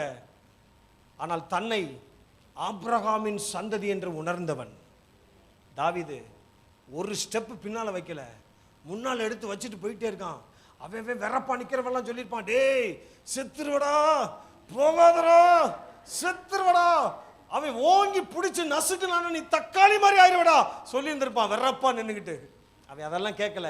ஏன்னா அவனுக்கு நல்லா தெரியும், ஆபிரகாமினுடைய சந்ததியை எந்த கோலியாத்தாலையும் வீழ்த்தவே முடியாது, வீழ்த்தவே முடியாது. அவன் மீண்டும் மீண்டும் மீண்டும் துளிர் விட்டு கொண்டேதான் இருப்பான், தலைத்து கொண்டேதான் இருப்பான். ஆமென். சொல்லிக்கிட்டே இருங்க, பக்கத்தில் சொல்லுங்க, தயவு செய்து சொல்லிட்டே இருங்க. உன் மனதில் எல்லாம் முடிஞ்சு போச்சு, நம்ம கதை முடிஞ்சு போச்சு, நம்ம வாழ்க்கை முடிஞ்சிருச்சு, நமக்கு எதிர்காலம் இல்லை, நமக்கு இந்த வியாதிக்கு மருந்தே இல்லை. நான் சொல்றேன், மருந்தே கண்டுபிடிக்காத வியாதியா வந்தாலும் கவலைப்படாதீங்க. இன்னும் கண்டுபிடிக்கவே இல்லை பாஸ்டர் இப்படி ஒரு வியாதி, கவலைப்படாதீங்க. நீங்க ஆபிரகாமின் சந்ததி. இதை சொல்லிக்கிட்டே இருங்க. இதுதான் best medicine, the best medicine. நான் யாருடைய வித்து? கிறிஸ்து எனக்குள்ள இருக்கிறபடினால என்னை வீழ்த்தணும்னா யாரை வீழ்த்தினா தான் என்னை வீழ்த்த முடியும். நான் வீழ்ந்தேன்னா யார் வீழ்ந்தது போல. அடிக்கடி மோசே தாவீது போன்றவர்கள் திரும்ப திரும்ப சொல்லுவாங்க, ஆண்டவரே நீர் எங்களை கைவிட்டீர்னா எங்களுக்கு பிரச்சனை இல்லை, உங்க நாமம் தான் தூஷிக்கப்படும். சொன்னாங்களா இல்லையா? சொன்னாங்களா இல்லையா? நீங்க கைவிட்டுறாதீங்க ஆண்டவரே. அவர் வந்து சொல்வாரு, நீ விலகிக்கடா, ஏய் மோசே நீ விலகு, நான் உன்னை பெரிய ஜாதி ஆக்குறேன். இவருக்கு இதே வேலையா போச்சு பாருங்க. ஆண்டவருக்கு என்னவே வேலையா இருக்கு? யாரையாவது பார்த்தோன்னே என்ன சொல்லணும்? படார்னு இவர்கள், நீ இவங்களை நீ ஒதுங்க, நான் உன்னை ஆராக்குறேன். அவன் சொல்றான், அப்படியெல்லாம் ஒதுங்க முடியாது ஆண்டவரே, அப்படியெல்லாம் ஒதுங்க மாட்டேன். இந்த ஜனத்தை நீர் அழித்தீர் என்றால், இந்த தேவன் இவங்களை கூட்டிட்டு போனாரு, இவங்களை கொண்டு போய் சேர்க்க இந்த தேவனுக்கு திராணி இல்லைன்னு சொல்லி எங்களுக்கு அல்ல உம்முடைய நாமம் தூஷிக்கப்படுமே. இவங்களை அழிக்கணும்னா அவங்கள விட்டுருங்க, ஏன் பேரை ஜீவ புஸ்தகத்திலிருந்து என்ன செய்யுங்க? உம்முடைய புஸ்தகத்திலிருந்து கிறுக்கி போடுங்க. ஆண்டவர் சொல்ற, டேய் நீ ஒதுங்கடா, இவர்கள் வணங்கா கழுத்துள்ள ஜனங்கள். அவன் சொல்றான், இல்ல ஆண்டவரே உங்க நாமம் தூஷிக்கப்படக்கூடாது. திரும்ப திரும்ப சொல்லுங்க, நான் தோத்தேன்னா அது எனக்கு இல்லை ஆண்டவரே, நான் வியாதியால செத்தேன்னா அது எனக்கு அவமானம் இல்லை. யாருக்கு? உங்க நாமம் மகிமைப்பட வேண்டும். எல்லாரும் வாய்த்தரன் சொல்லுங்க, ஆபிரகாமின் சந்ததி நிமித்தமாய் உங்க நாமம் என்ன செய்யணும்? அதனால எத்தனை வருஷம் உயிரோட இருக்கணும்? பக்கத்தில் கேளுங்க, எத்தனை வருஷம் இருப்பீங்க? உங்க ஐடியா என்னன்னு கேளுங்க. பாஸ்டர் இந்த இந்த இந்த வேதனைகளோட, இந்த வலிகளோட, இந்த தோல்விகளோட என்னால் முடியாது. அவரும் சொல்றார், உன்னை அப்படியெல்லாம் விட முடியாது. நோக்கம் நிறைவேறாமல் உன்னைய கிளம்ப விட முடியாது. பரலோகம் நல்ல நிலைமையில் இருக்கு, நீ இப்போதைக்கு வரவே வேண்டாம், நீ வந்து கெடுத்து போடுவ, அங்கே இருக்கிற தூதர்களை பூரா கெடுத்து போடுவ. நீ உனக்கு குறிக்கப்பட்ட நாள் வரைக்கும் எங்கே தான் இருக்கணும்? இரு, உனக்கு சொன்ன வேலையை போய் செய், 4 பேருக்கு நல்ல செய்தியை போய் சொல்லு, நான் நல்லவர்னு போய் சொல்லு. ஆபிரகாமின் சந்ததிக்குள்ள, ஆபிரகாமுடைய அந்த ஜெனரேஷனுக்குள்ள பல பேரை கொண்டு வா, உலகத்தை சுதந்தரிப்பான். ஆமென். நான் சொல்கிற வார்த்தைகளை மாத்திரம் இந்த வருஷம் மட்டும் குறிச்சிக்கங்க. எபிரேயர் 2:16 எபிரேயர் 2:16 கர்த்தர் ஒரு வாக்கு பண்றார், ஆபிரகாமின் சந்ததி கைவிடப்படுவதே இல்லையாம். ஆபிரகாமின் சந்ததி என்ன செய்வதில்லை? ஆதலால் அவர் தேவதூதருக்கு உதவியாக கை கொடாமல் ஆபிரகாமின் சந்ததிக்கு உதவியாக கை கொடுத்தார். எல்லாம் சொல்லுங்க, ஆபிரகாமின் சந்ததிக்கு உதவியாக கை கொடுக்க இந்த உலகத்தில் யாரும் இல்லாட்டி பரவாயில்ல, யார் உதவிக்கு கை கொடுக்கிறவர்? அப்போ கைவிடவே மாட்டார்னு அர்த்தம். எல்லாம் சொல்லுங்க, ஆபிரகாமின் சந்ததிக்கு உதவியாக கையை கொடுத்தவர் என்னை கைவிடவே மாட்டார். எல்லாரும் வாய்த்தர சொல்லுங்க, எனக்கு நான் கைவிடப்படுவதே இல்லை. மறுபடியும் சொல்லுங்க, நான் கைவிடப்படுவதே இல்லை. எபிரேயர் 11:18 பாருங்க. எபிரேயர் 11:18. இங்க கவனிங்க. ஈசாக்கினிடத்தில் உன் சந்ததி விளங்கும் என்று அவனோட சொல்லப்பட்டிருந்ததே, இப்படிப்பட்ட வாக்குத்தத்தங்களை பெற்றவன். எல்லாரும் சொல்லுங்க, வாக்குத்தத்தங்களை பெற்றவன். நான் இப்படி சொல்லுகிறேன், ஆபிரகாமினுடைய சந்ததி ஒருவேளை, நல்லா கவனிங்க, ஆபிரகாமுக்குள்ள அந்த விசுவாசம் இருந்தனால தான் தைரியமா போய் பலிபீடத்தில் வச்சான். என்ன தைரியம்? இவன் செத்தே போனாலும் கர்த்தர் என்ன செஞ்சிருவாரு? வாசிங்க பார்க்கலாம். மரித்தோரிலிருந்தும் எழுப்ப தேவன் வல்லவர். யாரை மரித்தோரிலிருந்து எழுப்ப தேவன் வல்லவர்? ஆபிரகாமினுடைய சந்ததிய. ஈசாக்கு யாரு? ஆபிரகாமினுடைய வித்து. ஆபிரகாமினுடைய வித்தை பார்த்து சொல்றார் ஆண்டவர், இவனை வந்து அந்த மலையில பலியிடுப்பா அப்படின்றார். ஒரு எதிர்கேள்வி கேட்கல, ஒரு ஆர்கியூமெண்ட் இல்லை. தடன்னு அவனை கூப்பிட்டுக்கிட்டு எல்லாத்தையும் எடுத்துக்கிட்டு அவன் பாட்டுக்கு மேலே போயிட்டே இருக்கான். அவனுக்கு என்ன தைரியம் தெரியுமா? என்ன விசுவாசம் தெரியுமா? இவனை பற்றி தான் ஆண்டவர் வாக்குத்தத்தம் பண்ணியிருக்காரு. இவனை வச்சு தான் உன் சந்ததி, ஈசாக்கினிடத்தில் தான் உன் சந்ததி என்ன செய்யும்? விளங்கும். அதாவது ஈசாக்கு வழியாத்தான் கிறிஸ்து வரப்போகிறார், கிறிஸ்து வழியாத்தான் பெனியேல் வரப்போறான்றது தேவனுடைய திட்டம். இப்ப ஈசாக்க நான் பலியிட்டேன்னா அவருடைய திட்டம் நிறைவேறாது. அப்ப இவனை சாக விட மாட்டாரு. ஒருவேளை இவன் பலியிடப்பட்டாலும் மரித்தோரிலும் இருந்து எழுப்ப தேவன் வல்லவராயிருக்கிறார். சத்தமா சொல்லுங்க, ஆபிரகாமினுடைய சந்ததி மரிச்சே போனாலும் மரித்தோரிலிருந்து உயிரோடும் எழுப்ப அவருடைய நோக்கம் நிறைவேறாம உங்க வாழ்க்கை முடியாது. ஒரு 15-20 பேர் ஆமேன்னு சொன்னீங்க, நல்லா இருப்பீங்க. நீங்க உங்க குலம் நல்லா இருக்கும், உங்க கோத்திரம் நல்லா இருக்கும், உங்க பிள்ளை குட்டியெல்லாம் நல்லா இருக்கும். அதுக்கும் ஆமேன். அப்பயாவது 15 பேர், இப்ப 2-3 பேர் தான். என்னது குலம் கோத்திரமா? ஆமே. எல்லாரும் சொல்லுங்க, ஆபிரகாமுடைய சந்ததி நோக்கம் நிறைவேறாம மரித்தாலும் மரித்தோரிலும் இருந்து எழுப்ப தேவன் வல்லவராய் இருக்கிறார். நோக்கம் நிறைவேற வரைக்கும் என்ன நடந்தாலும் மறுபடியும் டஸ் நினைச்சு வந்து நிப்பீங்க. எல்லாரும் முடிவு பண்ணிருப்பாங்க, அவ்வளவுதான் முடிஞ்சு போச்சு, ஹல்லேலூயா சொல்லி அனுப்புங்க அப்படின்னு சொல்லிட்டு இருக்கும்போது நீங்க யாரு பாது அப்படின்னு இருப்பீங்க. நாளைக்கு பிறந்த நாளுப்பா, கேக்கு ஆர்டர் பண்ணிட்டீங்கள அப்படின்பீங்க. என்னது கிளவி எந்திரிச்சு உட்காந்துருக்கு அப்படின்னா என்ன அர்த்தம்? இது ஆபிரகாமின் சந்ததி, ஏதோ ஒரு நோக்கம் இன்னும் பெண்டிங்கில் இருக்கு, அந்த நோக்கம் நிறைவேறாம விசுவாசிக்க முடியுதா? ஆனால் அவள் மனநிலை ரொம்ப மோசமாயிடுச்சு. என் பிள்ளை செத்துருவான், எப்படியும் என் வாழ்க்கை முடிஞ்சு போச்சு, எனக்கு எதிர்காலம் இல்லை, எல்லாம் ஓவர், எல்லாமே முடிந்ததென்று யாரும் சொல்ல வேண்டியதில்லை. நம்மளே சில நேரத்தில் நம்மளை பற்றி நினச்சிக்கிட்டு இருக்கோம். கர்த்தர் இந்த கால வேளையில் அந்த அரண்களை நிர்மூலமாக்குவாராக. எதுவுமே இன்னும் முடியல, காலம் முடியலை.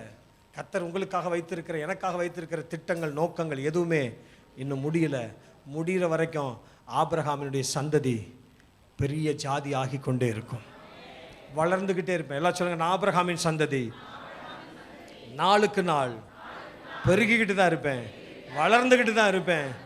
என்னுடைய நோக்கம் நிறைவேற வரைக்கும் தேவனுடைய திட்டம் நிறைவேறிக்கிட்டே இருக்கும். நான் அழிந்து போவது இல்லை, நான் ஒளிந்து போவது இல்லை, நம்பிக்கை இல்லாத வாழ்க்கை வாழப்போவது இல்லை. தினந்தோறும் எனக்கு நம்பிக்கை உண்டுன்னு சொல்லுங்க. வேதம் சொல்லுது அப்படிதான். 14வது அதிகாரம், யோபு 14ஆம் அதிகாரம், இந்த வசனத்தை மாத்திரம் வாசிங்க பார்க்கலாம். யோபு 14வது அதிகாரம். மரத்தை குறித்தாவது ஒரு நம்பிக்கை உண்டு. 7வது வசனம் பாருங்க, 14:7 வாசிங்க ப்ரோ. ஒரு மரத்தை குறித்தாவது என்ன உண்டு? நம்பிக்கை உண்டு. அது வெட்டி போடப்பட்டாலும் திரும்ப தலைக்கும். அங்க பாருங்க சொல்ற, மரத்தை குறிச்சாவது ஒரு நம்பிக்கை இருக்குதான். அது வெட்டி போடப்பட்டாலும் திரும்ப தழைக்கும், அதன் இளங்கிளைகள் துளிர்க்கும், அதன் வேர் தரையிலே பழையதாகி, அதன் அடிக்கட்டை மண்ணில் செத்தே போனாலும். அதாவது என்னது? நோ ஹோப், நோ ஃபியூச்சர் என்ற நிலை வந்தாலும். அடுத்த வசனம் என்னங்க? தண்ணீரினால் இல்ல, என்ன வந்தாலே? தண்ணீரின் வாசனையினால் அது துளிர்த்து இள மரம் போல கிளை விடும்.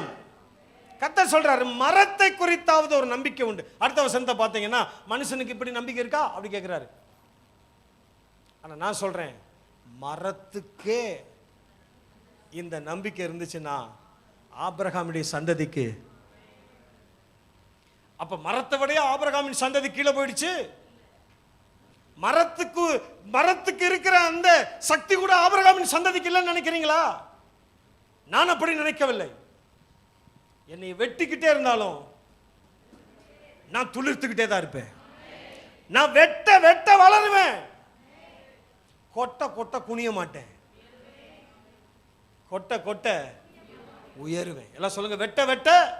அந்த வசனத்தை மறுபடியும் வாசிங்க பார்க்கலாம் எல்லாரும் சேர்ந்து. 7ஆம் வசனத்தை வாசிங்க. இப்படி சொல்லுங்க, பெனியலை குறித்து ஒரு நம்பிக்கை உண்டு. வெட்டி போடப்பட்டாலும் திரும்ப தழைப்பான், இளங்கிளைகளில் துளிர்ப்பான், அவனுடைய வேர் தரையிலே பழையதாகி அடிக்கட்டை மண்ணில் செத்ததாகிலும். இதை வாசிக்கும் போதே உங்களுக்கு தெரியணும், இனி இவனால எந்திரிக்கவே முடியாதுன்னு எல்லாரும் டிக்ளேர் பண்ணிட்டாலும் கர்த்தர் சொல்றாரு, தண்ணீரின் வாசனை. வசனத்துக்குள்ள வந்துட்டான், சத்தியத்தை விளங்கிக்கிட்டான், இவன் ஆபிரகாமின் சந்ததின்னு புரிஞ்சுக்கிட்டான்னா கர்த்தர் சொல்றாரு, அவன் துளிர்த்து இள மரம் போல் கிளைகள் விடுவேன். விசுவாசிக்கிறவங்க மாத்திரம் ஒரு ஆமென் சொல்லுங்க. மரத்துக்கே அந்த நம்பிக்கை கொடுக்கிறாரு, மரத்துக்குள்ள அந்த வல்லமையை கர்த்தர் வச்சிருக்கிறாரு. நான் சொல்றேன், மரத்துக்கு அவ்வளவு கொடுத்தாருன்னா ஆபிரகாமின் சந்ததி ஆகிய எனக்கு, நான் சொல்றேன், இதிலும் பெரிதான காரியங்களை நான் காண்பேன். விசுவாசிக்க முடியுதா? இன்னைக்கு உங்க சூழ்நிலை எந்த இடத்த வெட்டி போடப்பட்டாச்சுங்க? என்ன வெட்டி போட்டாங்கங்க? இல்லைங்க, வேரெல்லாம் மண்ணுக்குள்ள என்ன ஆயிடுச்சுங்க? பழசாயிடுச்சுங்க. அடுத்து இல்லைங்க, அடிக்கட்டையே செத்து போச்சுங்க. ஓங்கி எத்துனாலே அடிக்கட்டை வேரோட பிடுங்கிட்டு வந்துருங்க, அவ்வளவுதாங்க, முடிஞ்சதுங்க. கர்த்தர் சொல்றாரு, முடியலைங்க, முடிய விட மாட்டேங்க, முடிய விட மாட்டேன். ஆனா நீ ஒன்றை மாத்திரம் பிடித்துக்கொள். நான் எப்படியாவது என் படிப்பை வச்சு என் திறமையை வச்சு முடியாதுப்பா. நீ ஆபிரகாமினுடைய சந்ததி என்ற அறிவுக்குள்ள வா. ஆபிரகாமினுடைய வித்தாகிய கிறிஸ்து எனக்குள்ளே இருக்கிறார், என்னை ரட்சித்திருக்கிறார் என்ற அறிவு, தட்ஸ் மோர் தென் எனஃப். ஆண்டவர் சொல்ற, அது மட்டும் உனக்குள்ள இருந்தா போதும். நீ யூதன் ஆனாலும் சரி, கிரேக்கன் ஆனாலும் சரி, அடிமை ஆனாலும் சரி, சுயாதீனன் ஆனாலும் சரி, படித்தவன் ஆனாலும் படிக்காதவன் ஆனாலும், நீ எந்த நிலைமையில் இருந்தாலும் உன்னைய என்னால துளிர்க்க வைக்க, இளம் மரம் போல் செழிக்க வைக்க முடியும் என்று கர்த்தருடைய ஆவியானவர் சொல்லுகிறார். நம்பிக்கை இல்லைன்னு மேல் வாயை திறந்து சொல்லாத, எதிர்காலம் இல்லைன்னு சொல்லாத, முடிஞ்சிச்சுன்னு சொல்லாத, சாக போகிறது எல்லாம் முடிஞ்சு போச்சுன்னு சொல்லாத. இதோ நான் இருக்கிறேன்னு கர்த்தருடைய ஆவியானவர் சொல்லுகிறார். எல்லாரும் எழுந்து நின்று கர்த்தரை மகிமைப்படுத்தலாமா? எழுந்து நின்று மகிமைப்படுத்தலாமா?